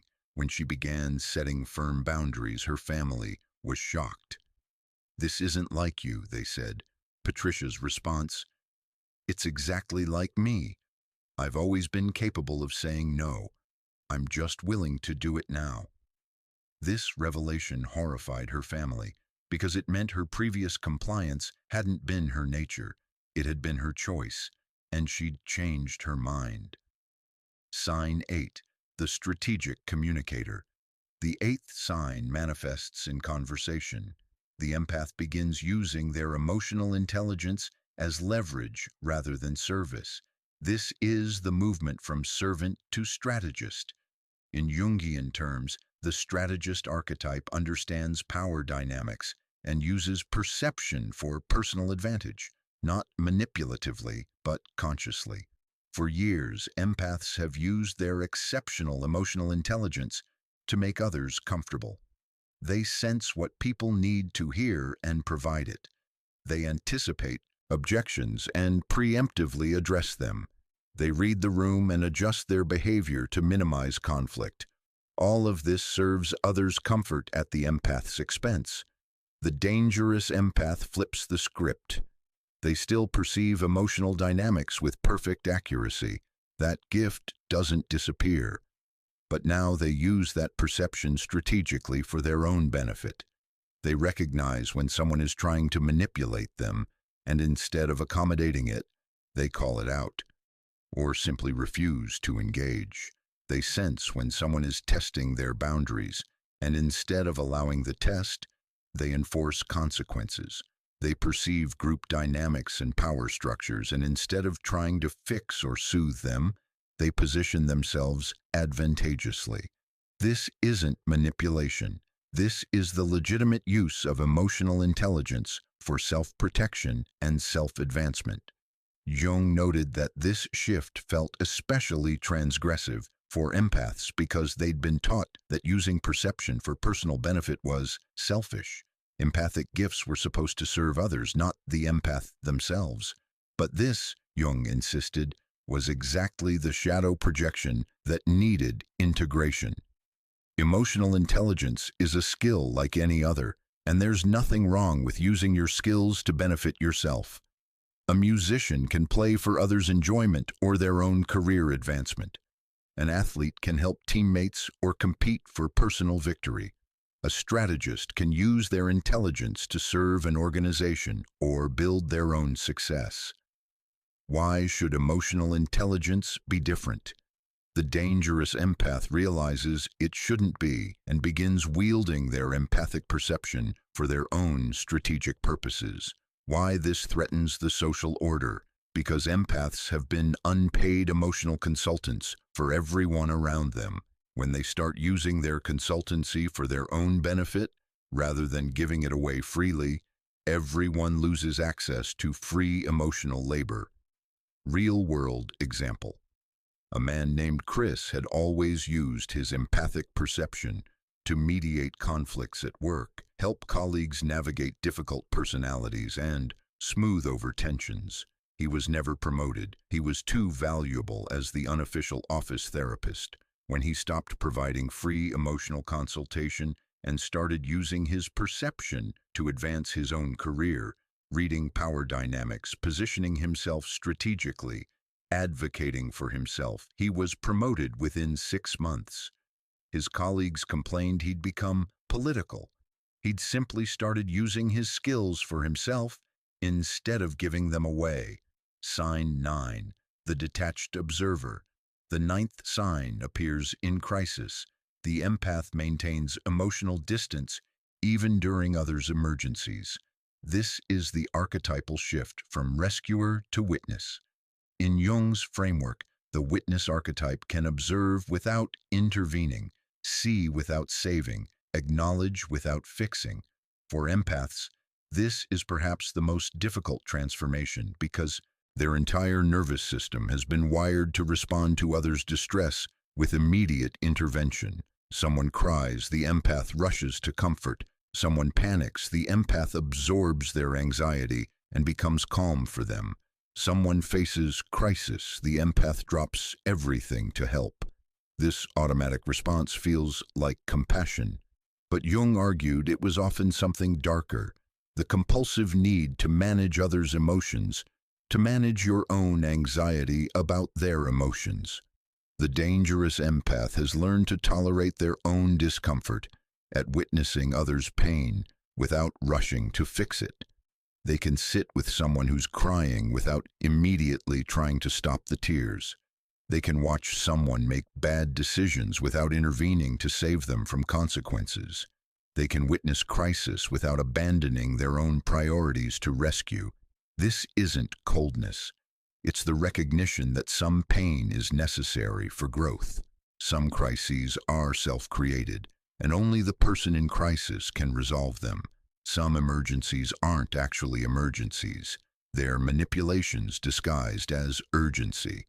Jung observed that empaths who developed this capacity reported feeling paradoxically more compassionate because they were no longer intervening out of their own anxiety.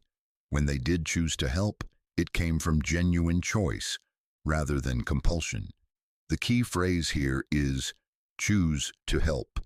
The dangerous empath hasn't lost their capacity for compassion. They've gained the ability to make compassion optional rather than automatic. Why this threatens the social order? Because many people have learned that creating crisis triggers empaths to drop everything and provide support. When empaths stop responding to every emergency with immediate rescue, those manufactured crises lose their power. Real-world example. A woman named Diana had a friend who called in crisis at least once a week. Relationship drama, work problems, health scares. Diana would drop everything, spend hours on the phone, provide solutions that were never implemented. When Diana stopped responding to every crisis call, sometimes letting calls go to voicemail, sometimes saying, "I can't talk right now," sometimes offering only brief sympathy without solutions, the frequency of crises mysteriously decreased.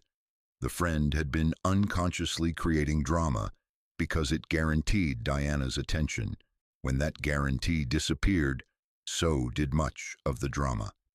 Sign 10, the consequence enforcer. The 10th sign manifests in relationships. The empath stops protecting others from the natural consequences of their actions. This is the movement from enabler to teacher.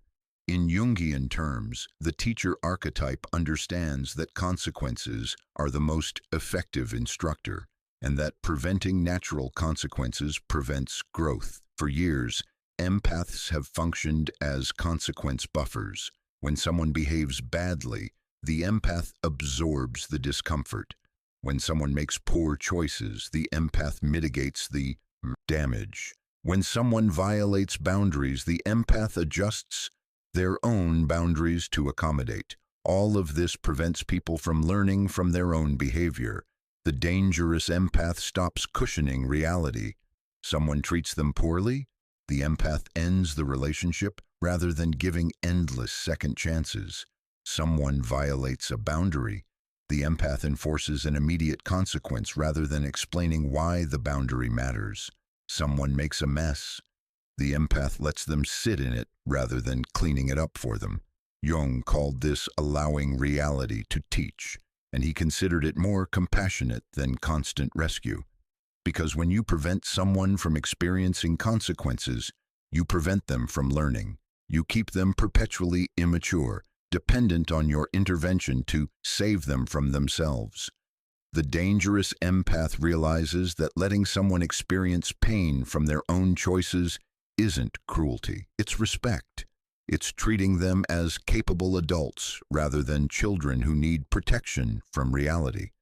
But this enforcement feels brutal to those who've been shielded from consequences. They experience the empath's withdrawal of protection as abandonment or punishment. "You've changed," they say. "You used to be understanding." The empath's response, "I am understanding. I understand that you need to learn from your own choices." Why this threatens the social order? Because many adults have never fully matured. They've been protected from consequences by empaths who've managed reality for them. When empaths stop providing this service, these individuals must finally grow up or face repeated failure. Real-world example. A mother named Rachel had spent 30 years protecting her adult son from consequences, paying his debts, cleaning up his messes, making excuses to employers and landlords. He remained perpetually irresponsible because Rachel ensured his irresponsibility never truly cost him. When Rachel stopped intervening, let his utilities get shut off, let him get evicted, let him lose jobs, He finally started managing his own life. It took 2 years of hard consequences, but he eventually developed competence. Rachel hadn't been helping him for 30 years. She'd been preventing him from becoming an adult. Sign 11, the self-prioritizer. The 11th sign is simple but seismic. The empath places their own needs above collective comfort. This is the archetypal shift from servant to sovereign, Jung's ultimate marker of individuation. The sovereign is self-authorized, self-directed, and accountable primarily to their own integrity rather than others' expectations. For empaths, this represents a complete inversion of their conditioning. They've been taught that placing their needs first is selfish, that collective harmony should supersede individual desire, that being a good person means sacrificing personal comfort for group cohesion. The dangerous empath has recognized this teaching for what it is: social conditioning designed to exploit their empathic nature. They begin making choices that prioritize their well-being, even when those choices disappoint or inconvenience others. They decline family gatherings because they need rest, even though their absence upsets relatives. They change careers to honor their values, even though it disrupts household income. They end comfortable relationships that don't fulfill them, even though it hurts the other person. They spend money on themselves, rather than always being the generous one, even though others have come to expect their generosity. Jung insisted this wasn't narcissism, it was necessary for psychological health. No one can individuate while subordinating their needs to the collective's comfort, he wrote. You must be willing to be misunderstood, disappointing, and even temporarily cruel in service of your own becoming. This is the shadow integration empaths must undergo. Owning that sometimes serving yourself means failing to serve others, and choosing yourself anyway. The dangerous empath has learned that collective comfort is often maintained through their personal discomfort, and they're no longer willing to make that trade. Why this threatens the social order? Because empaths have been the designated self-sacrificers in their systems. When they stop sacrificing, the entire burden of maintaining harmony falls on others, who are often unwilling or unable to carry it. Real-world example: a woman named Angela had maintained peace in her extended family for decades by accommodating everyone's difficult personalities: her passive-aggressive mother, her domineering aunt, her victim-playing sister. Family gatherings happened because Angela managed all the dynamics. When Angela started declining to attend events that drained her, the family system collapsed. Without her as emotional glue, the relatives couldn't tolerate each other. The family stopped gathering, and every relative blamed Angela for tearing the family apart. Angela's response: I didn't tear it apart. I stopped holding it together. Those aren't the same thing. Sign 12, the illusion destroyer. The 12th sign is explosive. The empath begins exposing comfortable lies and false personas. This is the movement from peacekeeper to revolutionary. In Jungian terms, the revolutionary archetype disrupts false stability to create space for authentic relating. Empaths have spent years maintaining social fictions. They've pretended not to notice when people were lying. They've participated in family myths that everyone silently knew were false. They've upheld others' carefully constructed personas, even when they could see the shadow lurking beneath. All of this in service of keeping the peace. But Jung insisted that false peace is worse than honest conflict, because false peace prevents genuine relationship. The dangerous empath stops upholding illusions. They call out family myths. We're not a close family. We're a family that avoids conflict by pretending everything's fine. They expose personas. You present yourself as generous, but I've noticed you only give when someone's watching. They name group dynamics.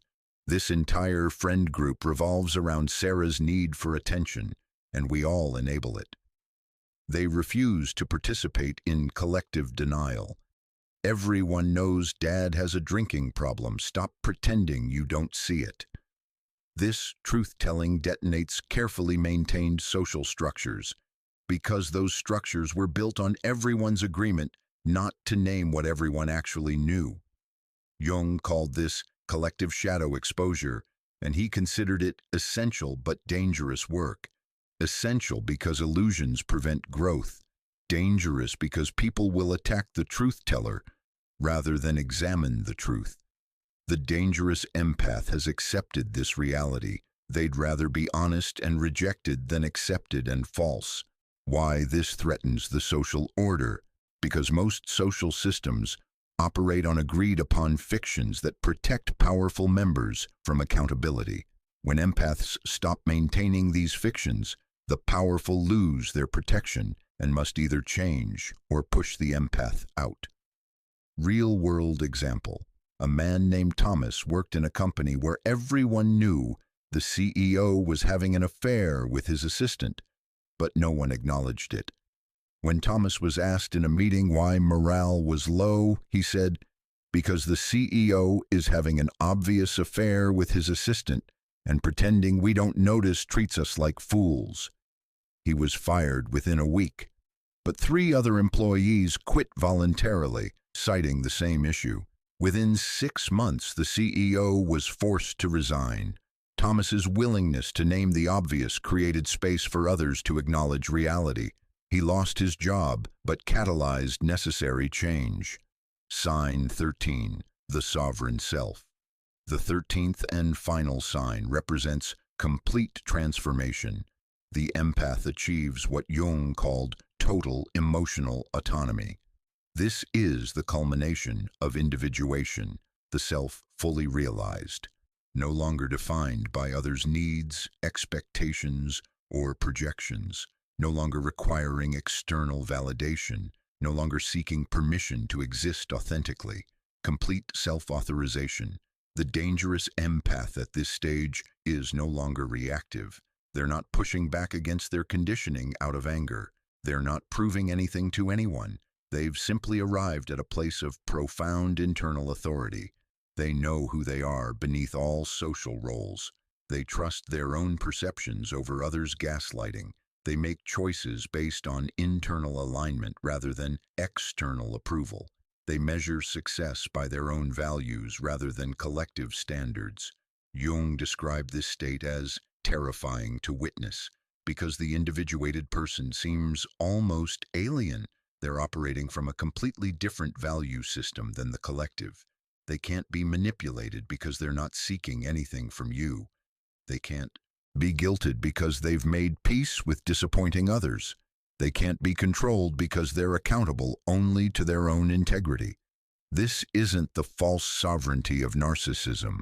The narcissist desperately needs others' admiration even while pretending not to care. This is genuine autonomy. The empath truly doesn't need your approval. They might enjoy connection with you. They might choose to be generous with you, but they don't need these things to feel whole. Jung spent his later years trying to describe this state, finally settling on the term the self, the organizing principle of the psyche that exists independently of ego, persona, or social conditioning. The dangerous empath who reaches this stage becomes paradoxically more capable of genuine intimacy because they're relating from wholeness rather than need. They can be vulnerable without collapsing, compassionate without being consumed, connected without being controlled. But they're also completely willing to be alone rather than compromise their sovereignty. Why this threatens the social order? Because it proves that individuals can exist independently of social control mechanisms. The sovereign self demonstrates that guilt, obligation, social pressure, and emotional manipulation lose all power when someone has fully individuated. Real-world example. A woman named Maya spent 50 years being what others needed. Dutiful daughter, perfect wife, selfless mother, endlessly available friend. At 65, after a health crisis, she simply stopped. She moved across the country without asking permission or explaining. She stopped answering calls from people who only contacted her when they needed something. She began making choices based entirely on what brought her joy. Her family was horrified, calling her selfish and accusing her of abandoning them.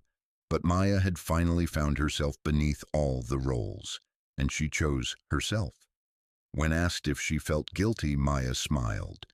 Guilt requires caring what you think of my choices. I don't anymore. I hope you understand. But if you don't, that's okay too. This is complete sovereignty, and it is, as Jung promised, dangerous because it's contagious. When others witness someone living in total self-authorization, it awakens the possibility of their own freedom. These 13 signs represent the markers of what Jung considered the most significant psychological transformation possible, the empath's journey from unconscious helper to conscious sovereign. Each sign is an archetypal shift, not just behavioral change, but fundamental reorganization of the psyche's operating system. Together, they paint a picture of an individual who has integrated their shadow, dismantled their persona, and emerged as something the collective both needs and fears. A person who can see everything, feel deeply, and choose consciously, accountable to their own integrity rather than others' expectations. This is the dangerous empath fully realized. And as Jung warned, this transformation doesn't just change the individual. It threatens to destabilize every system built on the unconscious assumption that empaths will continue sacrificing themselves for collective comfort. The question becomes, what happens to those systems when empaths wake up? The letter arrived at Jung's office in 1931, written in shaking handwriting. A former patient, one of the transformed empaths he'd guided through shadow integration, was writing to warn him. "They've stopped inviting me to family gatherings," she wrote. "My oldest friend says she doesn't recognize me anymore. My husband says I've become cold. Even my children seem wary around me. Dr. Jung, you told me this transformation would be difficult. You didn't tell me it would destroy my entire life." Jung kept this letter in his private files with a marginal note.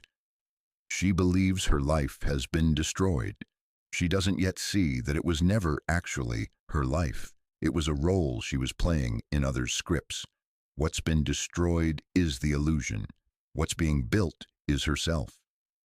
But he understood her terror, because what Jung had observed across decades of clinical practice was this. When an empath undergoes the transformation we've been describing, they don't just change individually. They trigger a cascading series of systemic disruptions that can look from the outside like catastrophe. The empath experiences this as liberation. Everyone around them experiences it as loss, and both perceptions are accurate. Jung identified 5 levels of danger that the empath's awakening poses, not to the empath's well-being, but to the social structures that had organized themselves around the empath's unconscious self-sacrifice. These dangers escalate in severity, moving from interpersonal disruption to collective shadow confrontation to the collapse of entire relationship systems. Let's examine each danger level and understand why Jung considered this transformation both necessary and genuinely threatening to the social order. Danger Level 1: Relationship System Collapse. The first and most immediate danger: relationships built on the empath's emotional labor suddenly fail. Jung observed this pattern consistently. Within weeks of an empath beginning their transformation, certain relationships would simply end. Not because the empath actively severed them, but because these relationships had never been reciprocal.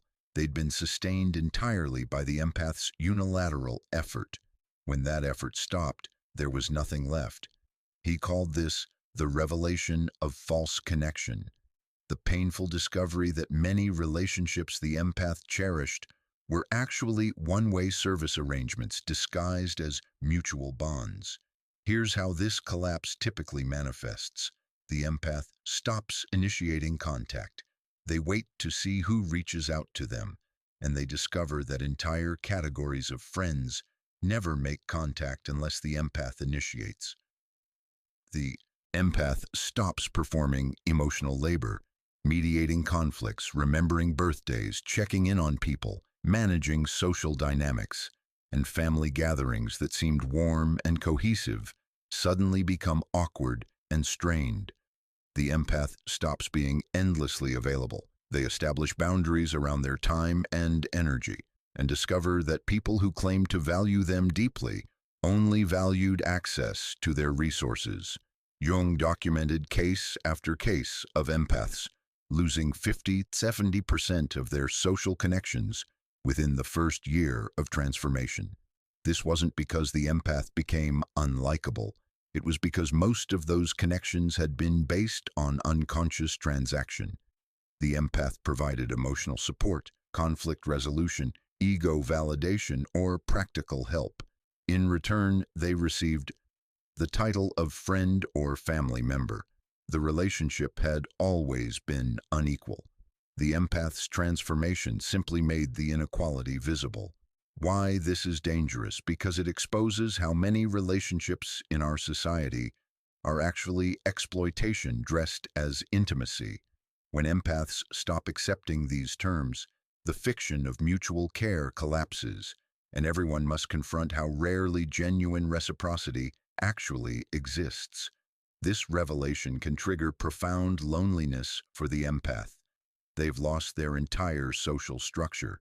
But as Jung insisted, this loneliness is necessary.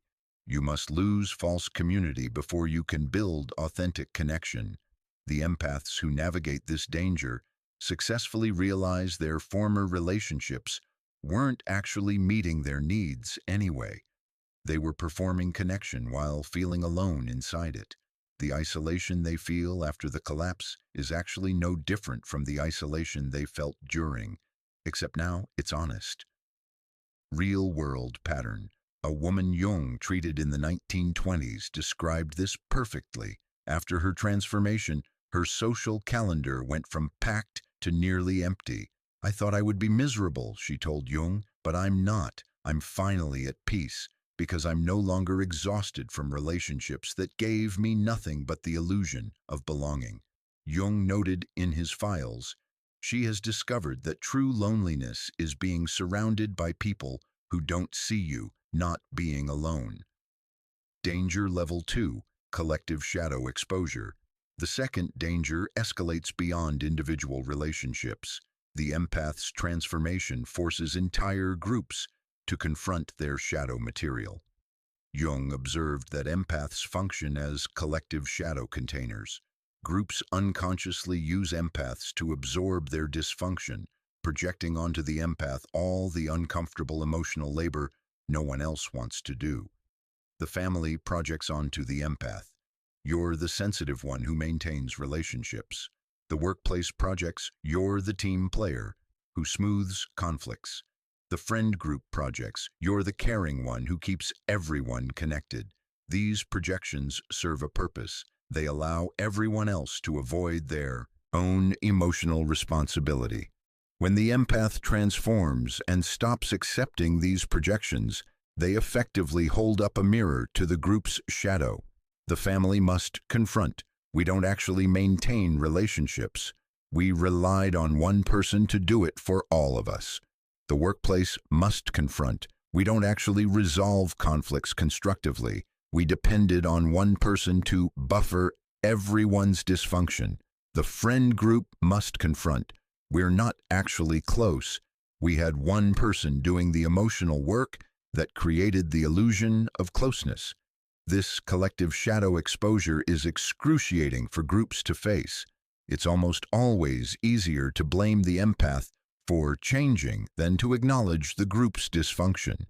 Jung called this the scapegoat reversal.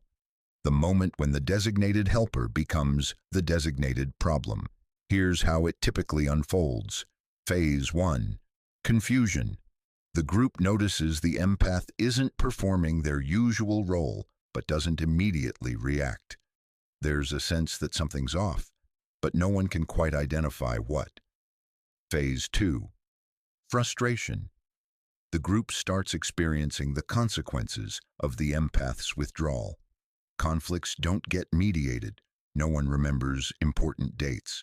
Social connections start fraying.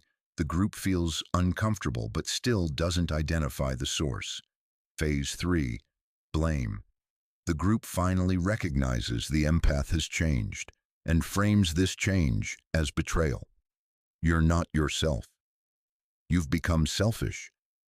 You're tearing this family team group apart. Phase 4. Expulsion or scapegoating. If the empath refuses to resume their old role, the group either pushes them out entirely or creates a narrative where the empath is the problem that explains all dysfunction. Jung watched this pattern repeat across cultures and contexts. The transformed empath becomes the villain in a story the group tells to avoid examining their own shadow. Why this is dangerous? Because it reveals that most groups are far more dysfunctional than they appear. The apparent functionality was built on one person's unreciprocated emotional labor. When that labor stops, the group's actual relational capacity is exposed as minimal. This triggers shame, defensiveness, and often rage directed at the empath. Rather than developing their own emotional skills, groups will often find a new empath to exploit or simply devolve into constant conflict. Real-world pattern. Jung documented a family business where the youngest daughter had been the unofficial mediator for 20 years. When she stopped buffering conflicts between her siblings, the business nearly collapsed. The siblings blamed her for abandoning the family during crisis. Jung's observation: the crisis had existed for 20 years. She had been hiding it through her constant intervention. Her withdrawal didn't create the crisis, it revealed it.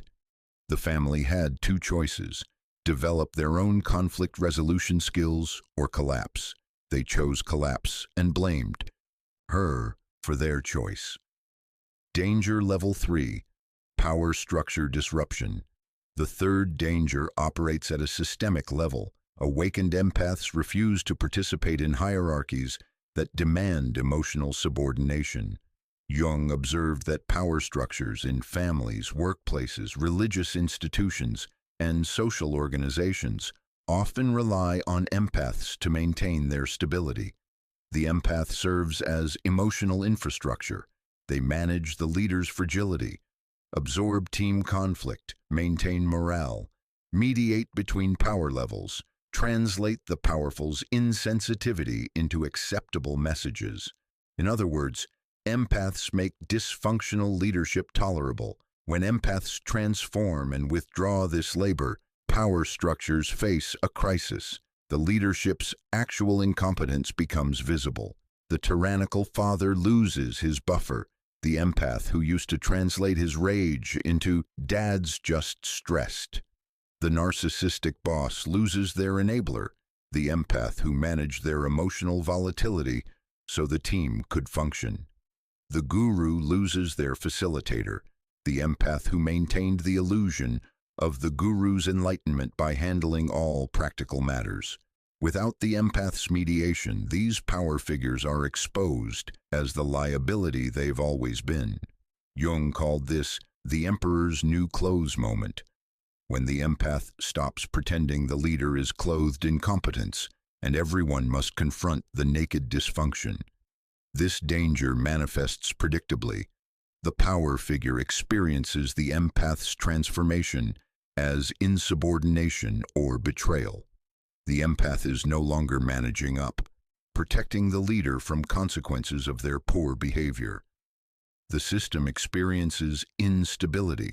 Without the empath buffering dysfunction, the organization lurches between crises, performance suffers, morale tanks. The power figure has three options. 1. Develop actual competence. 2. Find a new empath to exploit. Or 3. Destroy the transformed empath's reputation to explain the system's failure. Most choose option 3. Jung documented numerous cases where transformed empaths were fired, excommunicated, or expelled from families, not because they'd done anything wrong, but because they'd stopped doing something unsustainable, making incompetent leadership work. Why this is dangerous?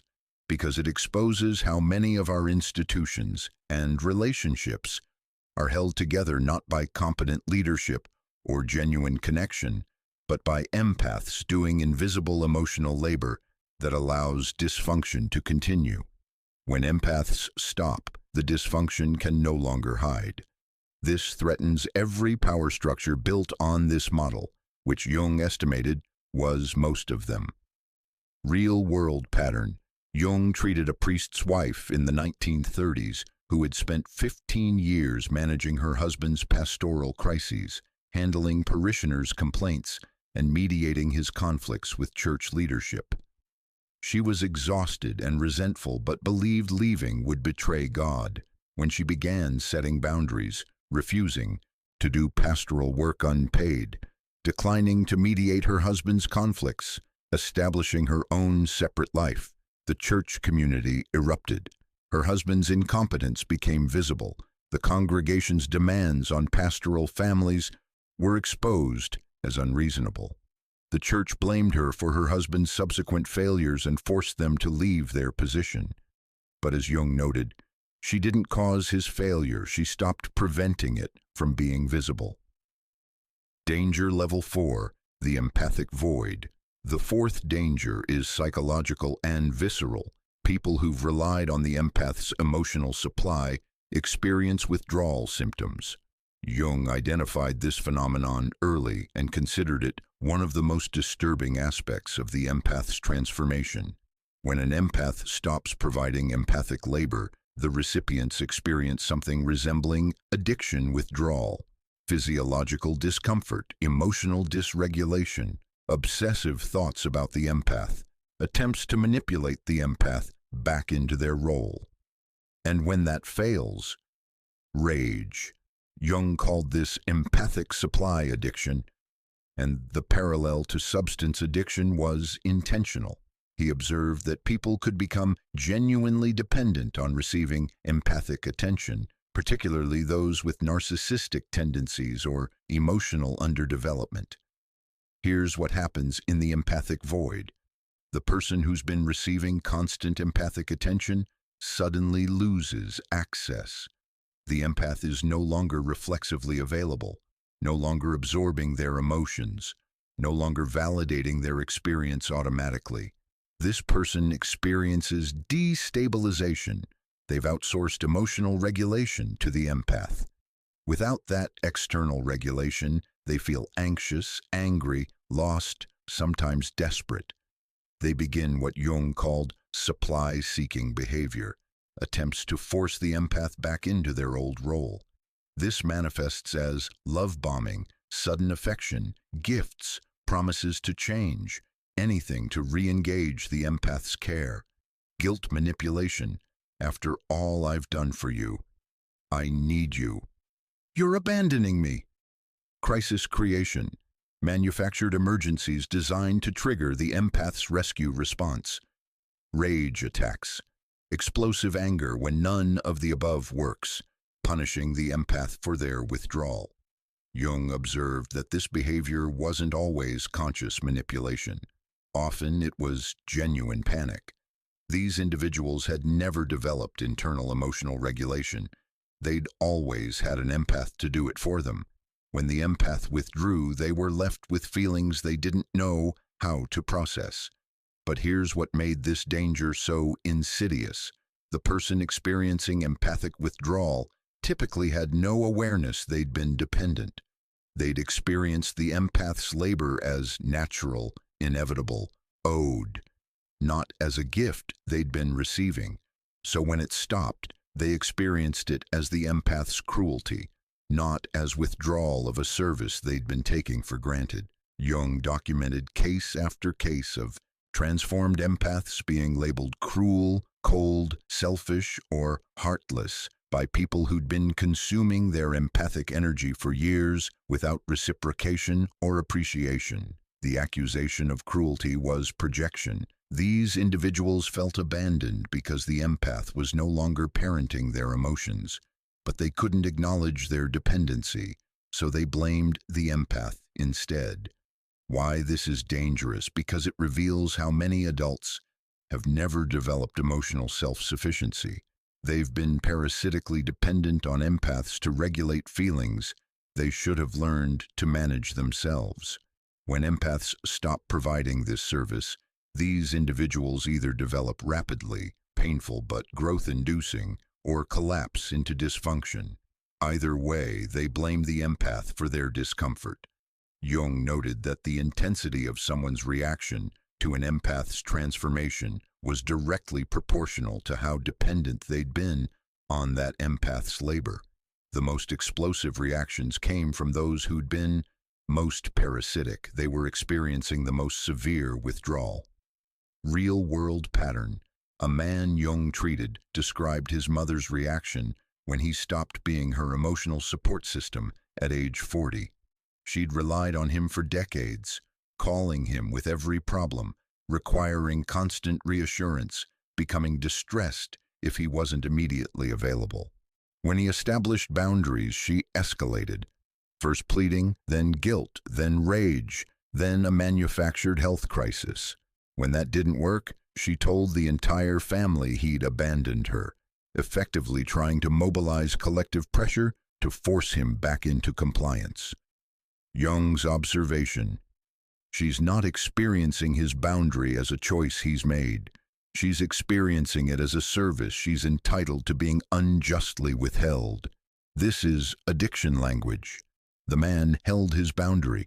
His mother eventually developed other coping strategies, but never forgave him for forcing her to develop them.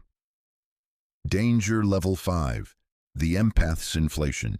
The fifth and final danger is perhaps the most unexpected. The empath themselves becomes dangerous through misuse of their newfound power. Jung was adamant about this risk. The transformation we've been describing doesn't automatically lead to wisdom and integration. It can also lead to what he called inflation, the ego's identification with the power of the unconscious, resulting in grandiosity, vindictiveness, or a messianic complex. This is where the dangerous empath can actually become destructive rather than liberated. Jung identified several inflation traps that await transforming empaths. The mana personality. Jung used this term from Melanesian anthropology to describe the individual who becomes possessed by spiritual psychological power rather than integrating it consciously. The empath who falls into this trap begins to believe they're special, chosen, enlightened, superior to those still asleep. They develop contempt for others' unconsciousness rather than compassion. They use their empathic gifts to manipulate rather than to understand. They've swung from one extreme, selfless victim, to the other, grandiose manipulator, without finding the balanced center Jung insisted was the goal. Vengeful truth-telling. The newly transformed empath discovers they can use their emotional intelligence as a weapon. They can perceive others' vulnerabilities and strike with devastating accuracy.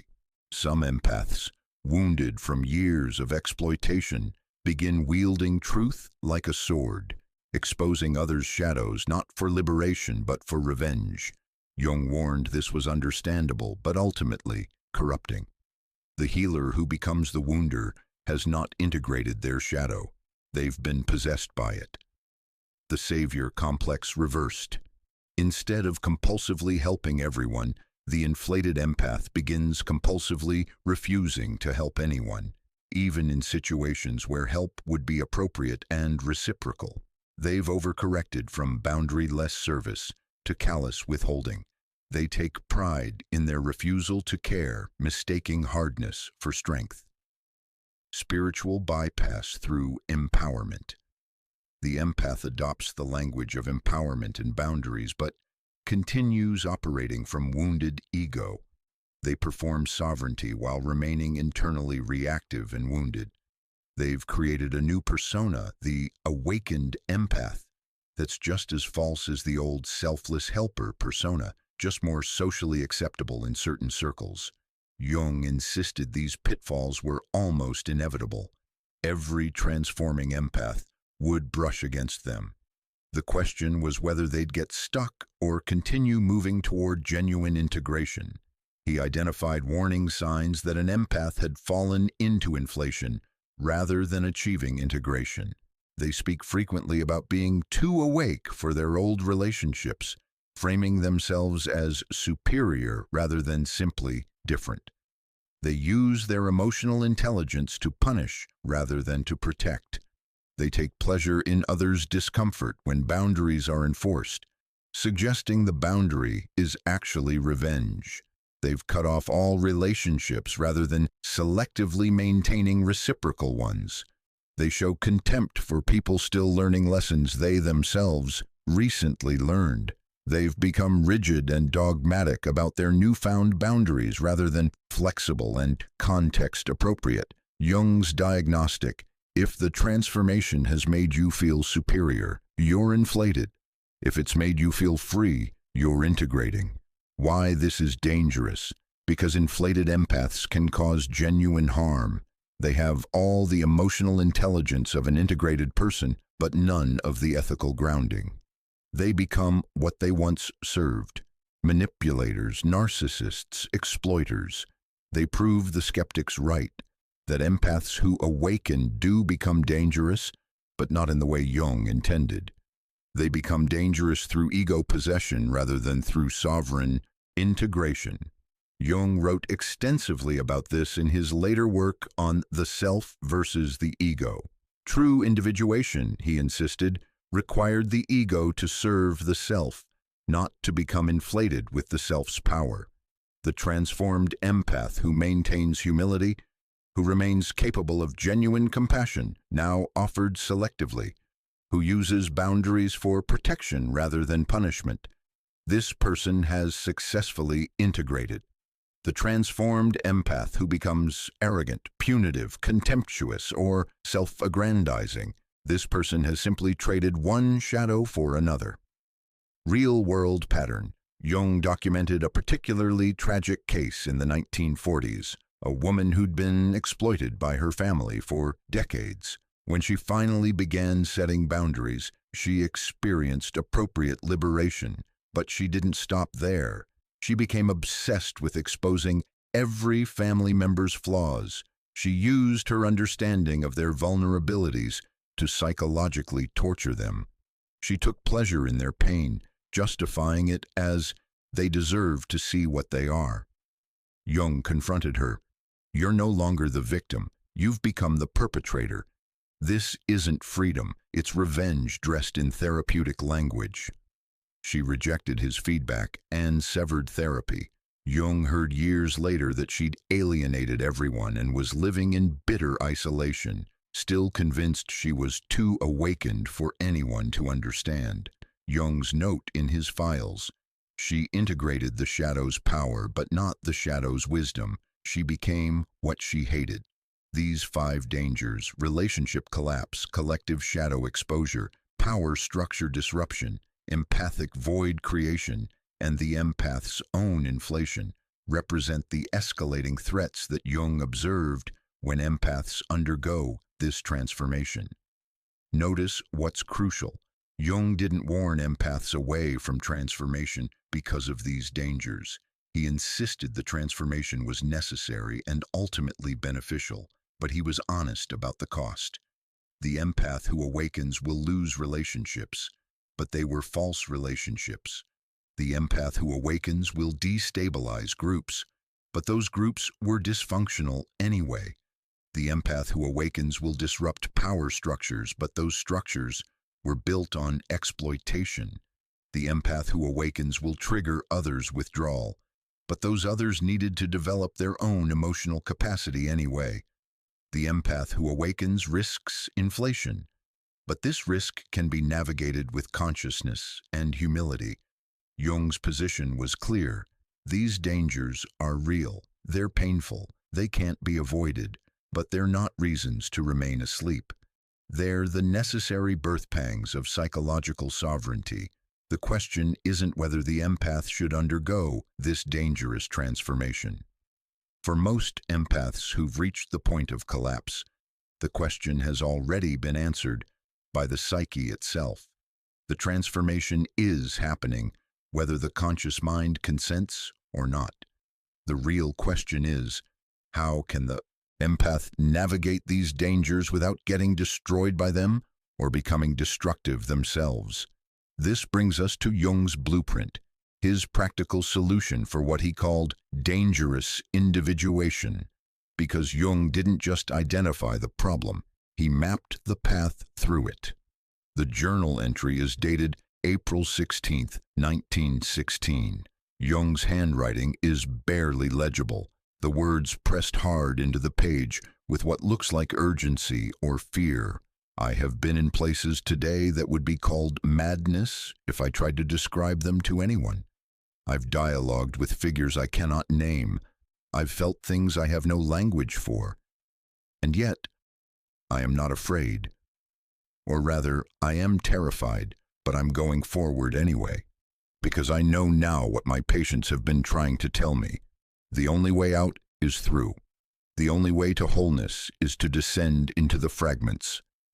This was Jung in the middle of his own dangerous transformation, the period between 1913 and 1916, when he deliberately dove into his unconscious and emerged fundamentally changed. He later called this his confrontation with the unconscious. His patients called him different afterward, harder, more distant, yet paradoxically more present. His colleagues said he'd become arrogant. His family said he'd become impossible. Jung said he'd become himself, and from this personal crucible, he developed what he'd later formalize as the process of individuation, specifically the version of individuation relevant to empaths undergoing dangerous transformation. This wasn't theoretical psychology for Jung. It was a survival manual written in the trenches of his own near psychosis. Let's examine his blueprint, the practical path through dangerous transformation that leads to genuine integration rather than inflation, sovereignty rather than narcissism, liberation rather than isolation. The core principle, holding the tension. Jung's fundamental teaching for transforming empaths can be stated simply but requires a lifetime to master. You must learn to hold opposites without collapsing into either extreme. The empath's journey is not from selflessness to selfishness. It's not from boundary-less to isolated. It's not from people-pleaser to misanthrope. It's from unconscious to conscious, maintaining the capacity for both empathy and boundaries, both compassion and self-protection, both connection and sovereignty. Jung called this the transcendent function, the psyche's ability to hold opposing forces in tension without needing to resolve them into one pole or the other. This is extraordinarily difficult. The human mind craves resolution. When you're exhausted from years of selfless service, the compelling urge is to swing to complete self-focus. When you're wounded by others' exploitation, the drive is to shut down all vulnerability. These reactions are understandable, but Jung insisted they were not individuation, they were compensation, the unconscious swinging to the opposite extreme to balance years of one-sidedness. True transformation requires what Jung called conscious suffering, deliberately holding the discomfort of the middle position. The transforming empath must learn to feel empathy without being compelled to act on it. This is excruciating at first. Every empathic cell screams to help, to fix, to absorb. But the individuating empath learns to tolerate their own empathic impulses without automatically obeying them. They can feel someone's pain and choose not to take it on.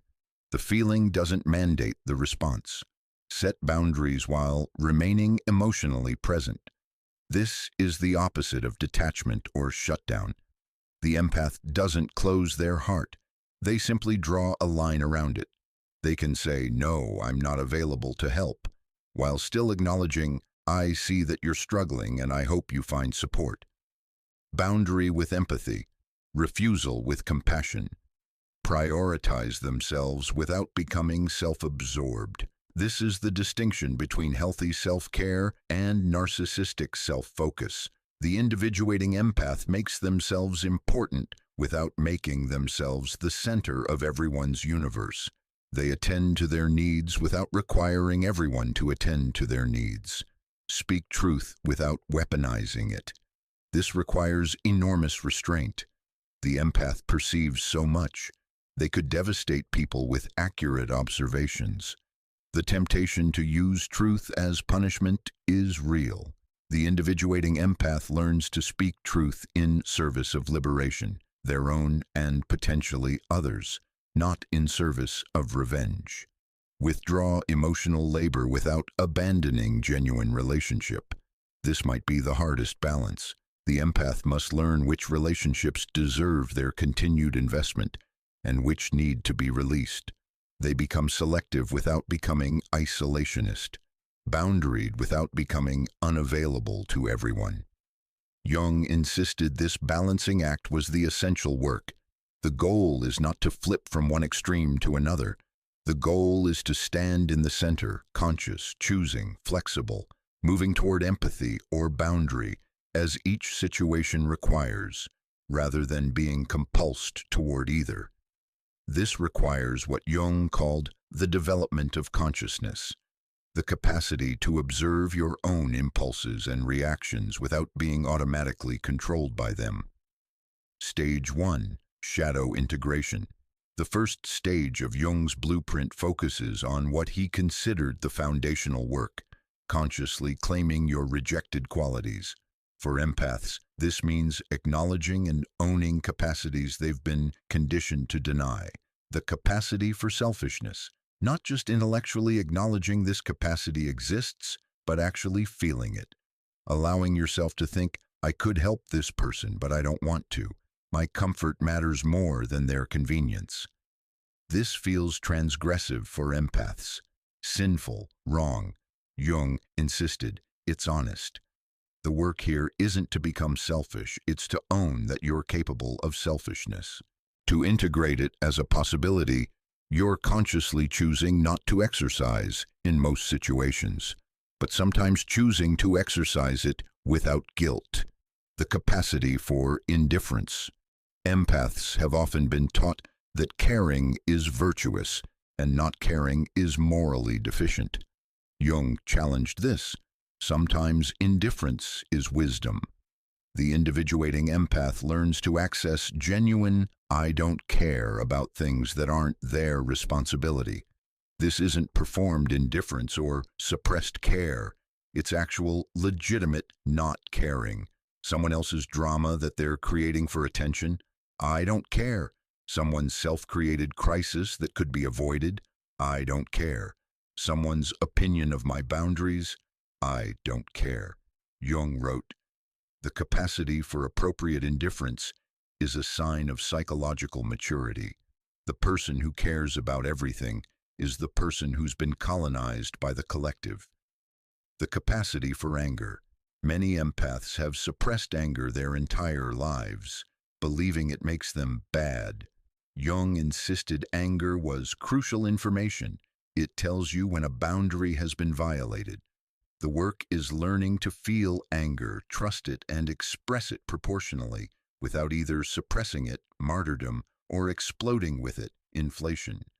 The individuating empath can say calmly, "I'm angry about this, and I'm going to address it," without apologizing for the anger or weaponizing it. The capacity for cruelty. This is the most difficult shadow element for empaths to integrate. But Jung was insistent.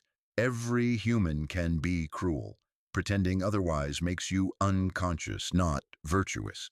The work is acknowledging, I could hurt this person, I know exactly how. I understand their vulnerabilities, and then choosing not to most of the time, but reserving the right to deploy strategic cruelty when genuine self-defense requires it. Jung called this ethical ruthlessness, maintaining moral boundaries while accepting that protecting those boundaries might require actions that feel cruel to others. The empath who integrates these shadow elements doesn't become a bad person. They become a whole person, capable of the full range of human response, choosing their actions consciously rather than being compelled by conditioning. Jung's practical tool for this stage was what he called shadow dialogue, literally talking with the rejected parts of yourself. He instructed empaths to personify their shadow qualities, give them a voice, let them speak. The dialogue might go, conscious self. I should call my mother back. She's been trying to reach me. Shadow self. Or you could not. She only calls when she wants something. You don't actually want to talk to her. Conscious self. That's selfish. She's my mother. Shadow self. Yes, it is selfish, and your point, your time is yours. Her loneliness isn't your emergency. The goal isn't to always follow the shadow's advice. It's to hear it, to acknowledge it as a legitimate part of you rather than rejecting it as bad. Over time, the conscious self and shadow self begin to negotiate rather than battle. The empath develops internal dialogue. I hear that I don't want to help right now. That's valid. But this is someone who's been there for me, and I choose to reciprocate. I'm choosing this, not being compelled by it. This is integration. Both voices present, conscious choice determining action. Stage 2, persona dismantling.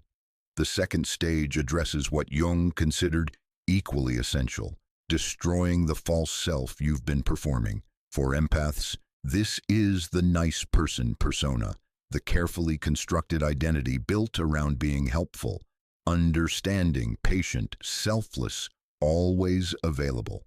Jung insisted this persona wasn't who you actually are. It's a social mask you created, or that was created for you, to survive and gain acceptance.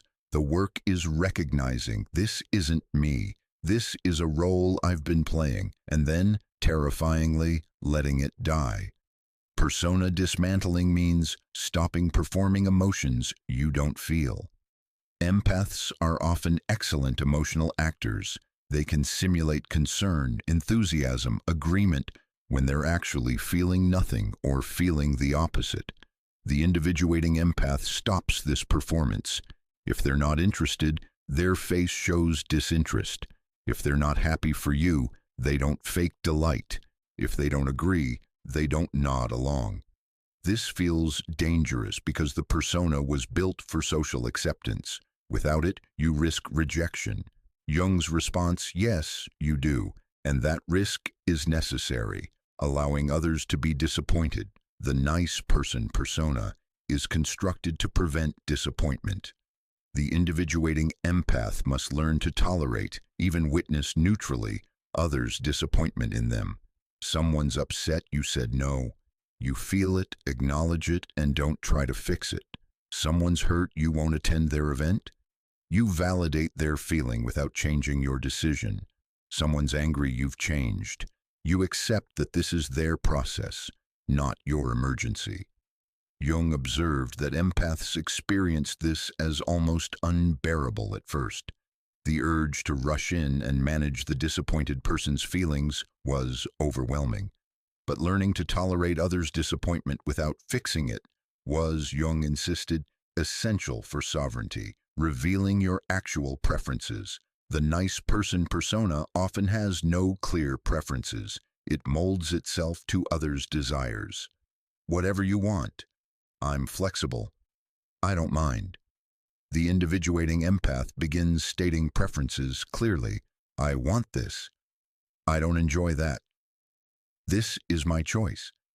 Even when it contradicts others' preferences, even when it causes conflict, even when it reveals you're different from how people perceived you, ending the compulsive explaining. The persona tries to make everyone comfortable with your choices through elaborate justification. The individuating empath stops managing others' comfort. I'm not coming to Christmas this year. Not, I'm so sorry, but I've been so stressed and I think I need some space and I hope you understand. Just, I'm not coming to Christmas this year. The discomfort this creates in others and in the empath themselves is the space where the persona dies and the authentic self emerges. Jung warned this stage often looked like personality disintegration from the outside. People would say, "You've changed," or "I don't recognize you anymore." His response, "Good. You're no longer recognizable because you're no longer performing recognition cues." Jung's practical tool for this stage was what he called persona autopsy, examining the false self piece by piece to understand how it was constructed and what purpose it served. He instructed empaths to write their persona's eulogy. The nice person who lived here was always available, never demanding, endlessly patient. She existed to make others comfortable. She died because she never actually existed. She was a costume I wore. Then burn it, literally or symbolically. This ritualistic dismantling helps the conscious mind accept what the unconscious already knows. The persona must die for the self to emerge. Stage 3. Self-encounter. The third stage is what Jung considered the most profound, meeting what he called the self, the true organizing principle of your psyche beneath all social conditioning. This isn't the ego, your conscious identity, or the persona, your social mask, or even the shadow, your rejected qualities. This is something deeper, the core pattern of who you actually are when stripped of all external influence. Jung admitted this was almost impossible to describe in words. It had to be experienced. But he offered guidance for how empaths could encounter their self. Through solitude. Not brief alone time, but extended periods of genuine solitude, where you're not performing for anyone, not managing anyone's feelings, not maintaining any relationships. Jung recommended empaths take at least 1 week of complete solitude annually. No contact with others, no consumption of others' content, no social media, no performing any role. In this emptiness, without external demands, something emerges, your actual preferences, your genuine desires, your real nature. Most empaths discover they're quite different from their persona, often quieter, sometimes fiercer, frequently more creative or playful or restful than their social self. Through deep creative work, Jung believed creativity, particularly non-professional, non-performance creativity, was the self's primary language. He instructed empaths to engage in what he called active imagination, allowing images, stories, movements, or sounds to emerge without conscious direction.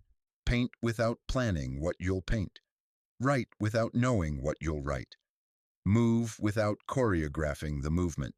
Sing without choosing the song. The self speaks through what emerges spontaneously. Empaths often discover unfamiliar aspects of themselves, aggression in their paintings, grief in their writing, power in their movement. These aren't performed or controlled, they're revelations. Through body wisdom, Jung recognized that the self manifests physically in what the body craves, what it rejects, what it moves toward or away from. He instructed empaths to practice what we'd now call somatic awareness, noticing body responses separate from mental narratives. Your mind says you should attend this event. What does your body say? Tension, resistance, dread. Your mind says you should maintain this relationship. What does your body say? Exhaustion, heaviness, depletion. Your mind says you're being selfish. What does your body say? Lightness, expansion, peace. 5 years had passed since Margaret walked out of that hospital for the last time, not as a nurse, not as anyone's savior, but as herself. whole, bruised, and finally awake. The woman who sits across from me now in her small private practice barely resembles the exhausted martyr I described earlier. Her eyes are clear. Her shoulders no longer carry the weight of everyone else's pain. There's a stillness about her that reads not as detachment, but as deep, unshakable presence. I don't work in hospitals anymore, she tells me, her voice steady and unapologetic. I can't, not because I failed, but because I finally understood what Jung meant when he said we must withdraw our projections before we can truly help anyone. Margaret now runs a practice that would have been unthinkable to her former self. She teaches boundary work to other healthcare professionals, nurses, therapists, social workers, people who've spent their lives absorbing the emotional debris of broken systems. Her waiting room doesn't have inspirational posters about compassion or service. Instead, there's a single-framed quote from Jung. The privilege of a lifetime is to become who you truly are. My daughter and I talk now, Margaret says, and for the first time in our conversation, her eyes become wet. Really talk, not the performance we used to do where I pretended everything was fine and she pretended to believe me. The transformation in that relationship alone tells the entire story. For years, Margaret had performed maternal empathy, always available, always understanding, always absorbing her daughter's distress without ever revealing her own. She thought this was love. She thought this was what good mothers did. Her daughter thought her mother was a stranger. She told me something that broke me open, Margaret continues. She said, "Mom, I never knew you. I knew this perfect, patient person who never got angry or sad or real. I didn't trust you because I couldn't see you." That conversation happened 3 years ago. It was the beginning of their actual relationship. Now Margaret tells her daughter when she's tired. She says no without elaborate justifications. She admits when she doesn't have answers. She allows herself to be imperfect, messy, authentically present rather than performatively perfect. And you know what happened? Margaret asks, leaning forward. She felt safer, not less safe, more safe, because she could finally see a real person, not a martyr ghost pretending to be her mother. This is the paradox the dangerous empath must accept. Authenticity serves others better than performance ever did. Margaret's circle of relationships has contracted dramatically. She maintains perhaps 4 truly reciprocal friendships, people who give as much as they receive, who respect boundaries as much as they offer support. I used to have dozens of friends, she says, making air quotes. People who called when they needed something. People who disappeared when I needed something. I thought that was normal. I thought that was what friendship looked like for people like me. The Jungian individuation process demands this ruthless inventory. Who are you with? Who feeds on you? Who meets you with honesty? Margaret learned to recognize manipulative patterns immediately. The guilt tripping, the crisis escalation when she set boundaries, the subtle punishment when she prioritized herself, the sudden emergencies that evaporated when she said no. I can spot emotional exploitation in the first 30 seconds of a conversation now, she tells me. It's like I developed a sixth sense for it. And the difference is, I don't engage anymore. No guilt, no justification, no lengthy explanations. Just a calm, clear, I'm not available for that. This is what makes her dangerous now, not rage, not revenge, just the quiet refusal to participate in dysfunctional patterns. The people who genuinely cared about her adjusted. They respected her boundaries. They appreciated her honesty. The relationship deepened because it became real. The people who were using her vanished, and Margaret no longer grieves those departures. I used to think everyone deserved my empathy, she says. That was the lie. That was the wound masquerading as virtue.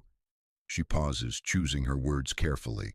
Now I understand that empathy is a gift, not an obligation, and gifts are given freely to those who value them. not poured endlessly into people who treat them as entitlements. This is the integrated empath Jung envisioned, someone who has made the unconscious conscious, who owns their full psychological range, who lives authentically rather than for collective approval. Margaret reports something that surprises people when she tells them she feels more genuinely compassionate now than she ever did in her martyrdom years. Before, my empathy was compulsive, she explains. I couldn't turn it off. I couldn't choose. I was drowning in everyone else's emotions, resenting them even as I absorbed them. That's not compassion. That's codependency wearing a halo. Now her empathy is chosen, deliberate, offered from fullness rather than depletion. She can sit with a client's pain without absorbing it. She can witness suffering without feeling obligated to fix it. She can offer presence without sacrificing herself. I'm not less of an empath now, Margaret tells me, and this statement deserves to be written in gold. I'm finally an empowered one. The dangerous part, she insists, isn't that she changed. It's that she stopped pretending everyone deserved her gifts. To exploitative people, this transformation looks like cruelty. She's no longer available to be their emotional landfill. She's no longer willing to absorb consequences. They should face themselves. She's no longer performing the role that kept dysfunctional systems running smoothly. To honest people, she's more trustworthy than ever. They know where they stand. They know her yes means yes, and her no means no. They know she won't pretend, won't martyr herself, won't build resentment behind a smile. Margaret embodies what Jung called the individuated person, someone who has undergone the death and rebirth of the self, who has integrated their shadow, who has withdrawn their projections and stands as a complete human rather than a fragment living for collective approval. My danger is only to those who seek to exploit, she says, as our conversation winds down. To those who meet me with honesty, I'm the safest person they'll ever know. Because I won't lie, I won't pretend. I won't participate in the dance of mutual delusion that most people call relationship. She walks me to the door of her practice. On the wall is a small plaque with another Jung quote: "The meeting of two personalities is like the contact of two chemical substances. If there is any reaction, both are transformed." That's the key, Margaret says, touching the plaque. Real relationship transforms both people. If only one person is changing, if only one person is giving, bending, accommodating, absorbing, that's not relationship. That's exploitation. She's teaching other empaths this distinction now, helping them see the difference between genuine connection and the parasitic attachments they've been conditioned to call love. Margaret's transformation required her to become dangerous, dangerous to the false self, dangerous to collective expectations, dangerous to those who benefited from her unconsciousness. But that danger was necessary. It was sacred. It was the only path to authenticity. As I leave, I think about Jung's insistence that individuation is not a luxury for the privileged few. It's a necessity for anyone who wants to stop living as a psychological fragment and become a whole human being. Margaret stopped performing empathy and started embodying it. That's the difference between martyrdom and mastery, and the world needs more empaths brave enough to make that transition. Now we must elevate this discussion beyond the individual, beyond Margaret's story, beyond any single empath's journey. Because what happens when empaths awaken isn't just personal transformation, it's collective evolution, and it terrifies the systems built on their exploitation. Jung understood something most psychological theorists miss. Individual transformation is never only individual. When one person undergoes genuine individuation, when they make the unconscious conscious, integrate their shadow, and live authentically, they alter the collective field. They become, in Jung's language, a contributor to humanity's psychological evolution. Let me be provocative. Empaths who remain in martyrdom are not serving humanity. They're enabling its sickness. Every empath who absorbs the consequences of dysfunctional behavior without demanding accountability is holding space for that dysfunction to continue. Every empath who martyrs themselves in a toxic system is allowing that system to avoid collapse and transformation. This sounds harsh. It's meant to, because we've been sold a beautiful lie about empathy, that absorbing pain is healing, that endless compassion is virtue, that self-sacrifice is love. Jung would call this a dangerous unconscious identification with the archetype of the wounded healer, someone so fused with their helper role that they can't see how they're perpetuating the very wounds they claim to heal. Think about the dysfunctional family system. Who keeps it running? The empath who absorbs dad's rage, the empath who manages mom's anxiety, the empath who becomes the emotional shock absorber so everyone else can remain unconscious. Remove that empath or transform that empath into someone with boundaries, and the system must confront its own pathology. Think about the toxic workplace. Who enables the narcissistic boss? The empath who works extra hours to compensate for their incompetence. The empath who soothes the team's frustration. The empath who makes an exploitative environment just bearable enough that people don't revolt. Remove that empath or transform that empath into someone who refuses emotional labor beyond their job description, and the system must change or collapse. Think about the abusive relationship. Who allows it to continue? The empath who keeps trying, who makes excuses, who absorbs the impact, who believes they can love someone into health.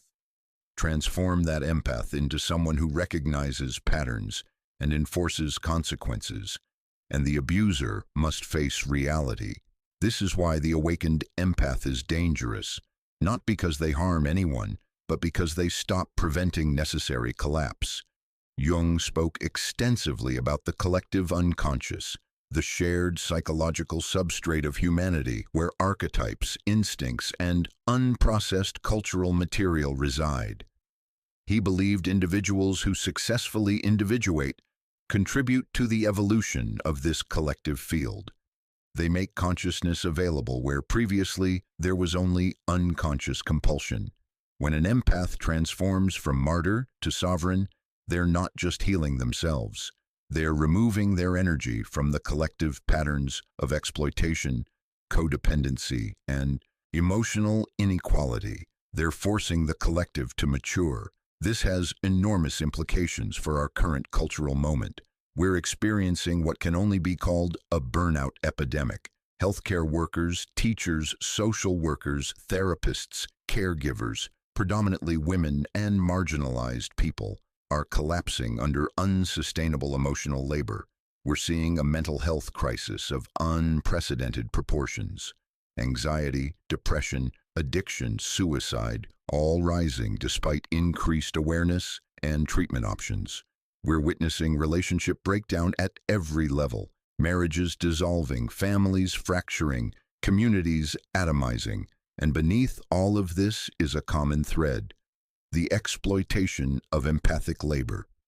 Our systems, economic, social, familial, institutional, are built on the uncompensated emotional work of people conditioned to give endlessly without reciprocity. We've created a civilization that extracts empathy like a natural resource, assuming it's infinite, offering nothing in return. Jung would say we're living in a collective neurosis, and collective neuroses persist because individuals participate in them, unconsciously acting out patterns they've never examined. The transformed empath is someone who has examined those patterns and withdrawn their participation. This is revolutionary, not in the sense of dramatic overthrow, but in the sense of fundamental reorientation, a revolution in the original meaning of the word, a turning around, a return to center. When empaths stop absorbing emotional debris, Families must develop actual communication skills. When empaths stop compensating for incompetent leadership, organizations must either improve or fail. When empaths stop performing one-sided emotional labor in relationships, those relationships must become reciprocal or end. The dangerous empath is dangerous only to pathological normalcy. They threaten systems built on emotional inequality. They challenge the assumption that some people exist to absorb the consequences of others' unconsciousness. They refuse the role of designated emotion processor for groups too fragmented to handle their own psychological material. And this refusal is terrifying to people invested in the old order. You'll see them called selfish, cold, cruel, heartless, damaged. You'll hear that they've changed for the worse, or lost their compassion, or become narcissistic. This is projection. This is the collective shadow speaking. What they've actually done is stop enabling collective immaturity. Jung insisted that individuation is not a selfish act. It's not withdrawal from humanity. It's not spiritual bypassing or narcissistic self-absorption. It's service to the collective through becoming conscious.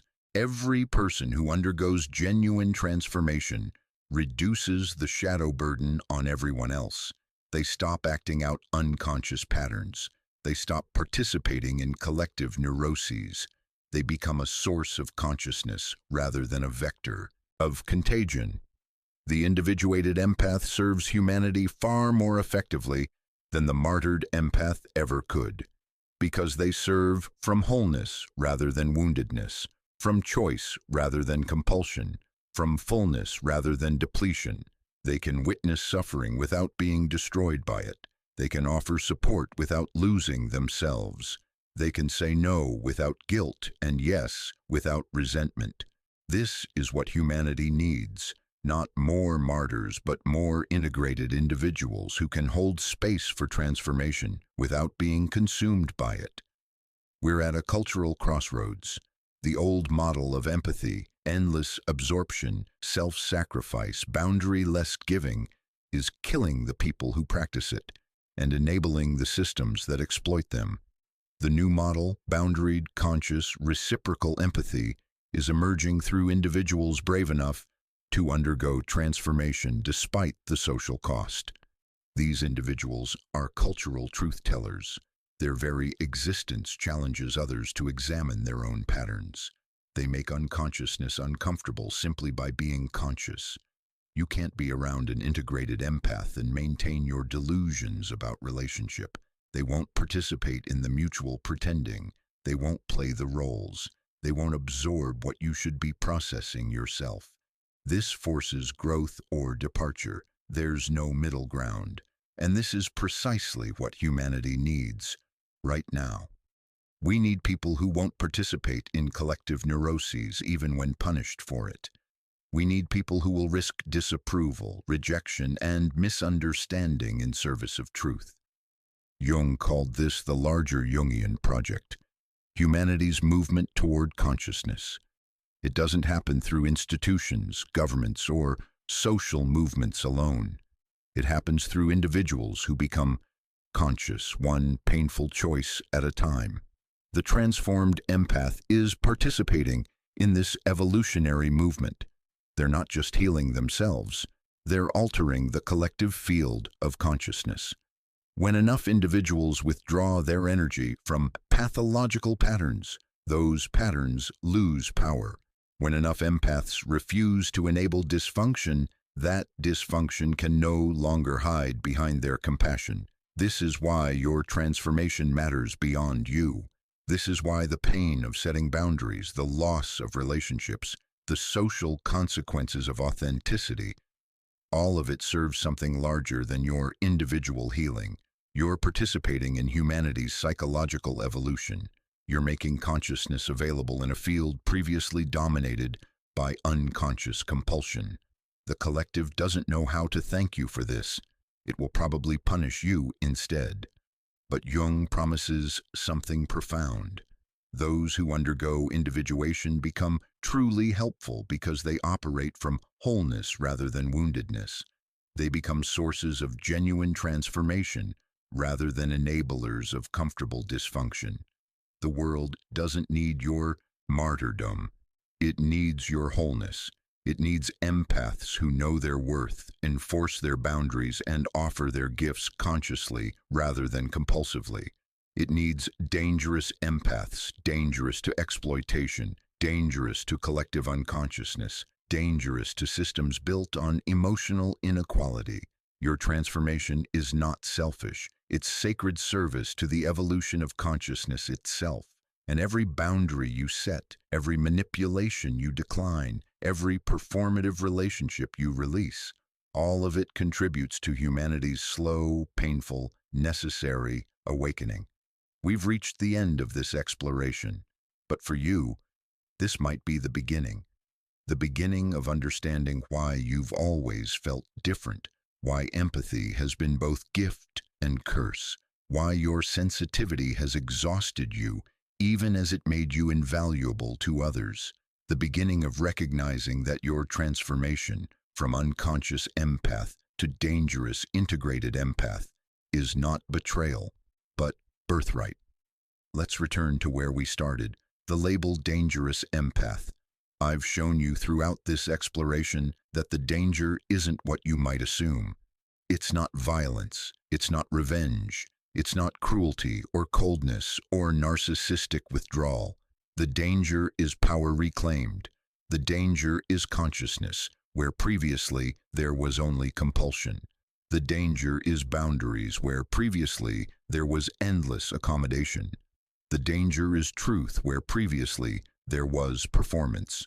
You become dangerous the moment you stop participating in your own exploitation. Jung insisted throughout his work that individuation is not a selfish act, but a service to the collective. Every person who becomes conscious reduces the shadow burden on everyone else. Every person who integrates their fragments contributes to humanity's wholeness. Your transformation serves not just you, but everyone who will encounter the integrated version of you. But let's be honest about the cost. Your transformation will cost you relationships. People who benefited from your unconsciousness will not celebrate your awakening. They'll mourn the loss of who you used to be, the accommodating, endless, self-sacrificing version who made their lives easier. Your transformation will cost you approval. The collective rewards martyrdom and punishes sovereignty. You'll be called selfish, cold, changed, damaged. You'll be told you're not the person you used to be. Thank them for noticing you're not. Your transformation will cost you social comfort. The ease of belonging to a tribe, even a dysfunctional one, will be replaced by the isolation of consciousness. You'll see things others don't see. You'll refuse participation in games others still play. You'll stand alone before you find others who've made the same journey. But here's what your transformation gives you: psychological sovereignty and authentic existence. You get to live as yourself rather than as a collection of other people's needs and expectations. You get to know the difference between genuine relationship and exploitative attachment. You get to experience empathy as a gift you choose to offer rather than a compulsion you can't escape. You get your life back, your energy back, yourself back, and that is worth every loss along the way. I need to offer you permission statements because the wounded empath has internalized so many lies that they need explicit permission to contradict them. You are not obligated to be who you were. The version of you that martyred yourself, that absorbed everyone's pain, that had no boundaries, that version was surviving, not thriving. You're allowed to evolve beyond survival. Your boundaries are not cruelty. Saying no is not violence. Protecting your energy is not selfishness. Refusing to participate in dysfunction is not abandonment. It's the most honest thing you can do. Your truth-telling is not violence. Naming patterns others want to keep hidden is not attack. Refusing to pretend is not aggression. Living authentically challenges others' comfort, but that's not your responsibility to manage. Your selective compassion is wisdom, not coldness. You don't owe empathy to everyone equally. You're allowed to reserve your deepest gifts for those who value them. You're allowed to recognize exploitation and withdraw your energy from it. These permissions might feel wrong at first. That's how deep the conditioning goes. But Jung offers you something more powerful than permission, a promise. Those who undergo individuation, who face their shadow, integrate their fragments, withdraw their projections, and live authentically, become truly helpful, not because they sacrifice themselves, but because they operate from wholeness. They can hold space for others' transformation without being destroyed by it. They can witness pain without absorbing it. They can offer truth without needing others to accept it. They become, in Jung's language, twice born, people who have died to their false selves and been reborn as their authentic selves. This is what awaits you on the other side of your transformation, not perfection, not the absence of struggle, but authentic existence, the privilege of being who you truly are rather than who others need you to be. Now comes the Jungian call to action, and it's not gentle.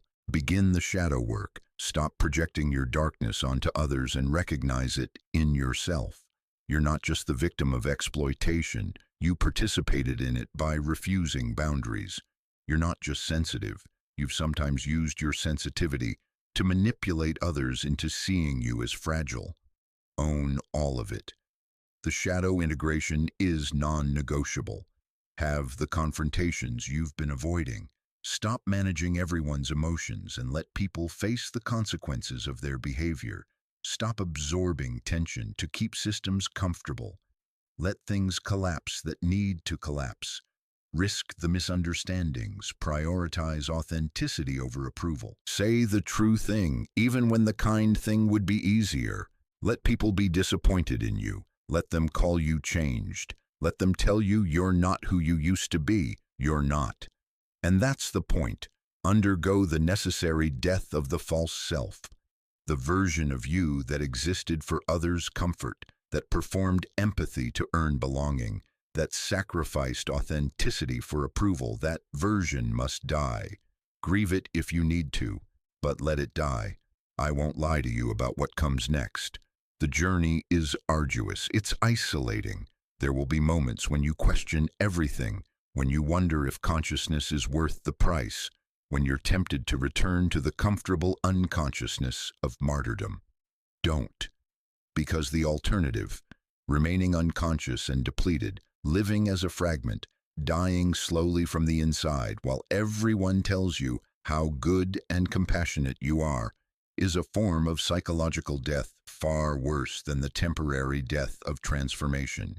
Jung promises that those who undergo this death emerge on the other side more alive than they've ever been. Margaret is proof. The thousands of empaths who've made this journey are proof. Anyone who's experienced the liberation of living authentically after years of performance knows this truth. You become dangerous not by harming anyone, but by refusing to absorb harm anymore. You become powerful not by dominating anyone, but by reclaiming sovereignty over your own energy, boundaries, and choices. You become truly empathic, not the compulsive, martyred, codependent version, but the conscious, boundaried, empowered version. And from that place, you can finally offer genuine service to others, not by absorbing their pain, but by witnessing it without being destroyed. Not by sacrificing yourself, but by being present as a whole person. This is what the world needs from you, not your martyrdom, your mastery, not your unconscious absorption, your conscious presence, not your endless accommodation, your authentic truth.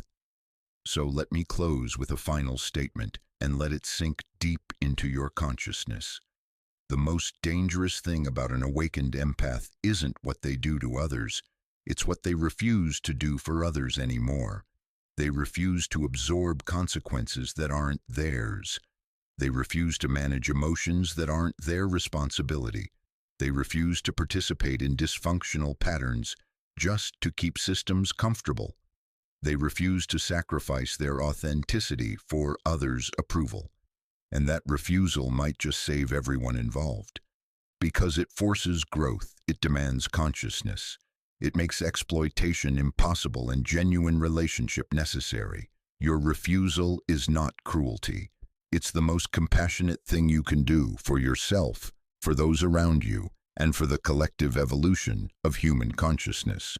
Now the question becomes, are you brave enough to become dangerous?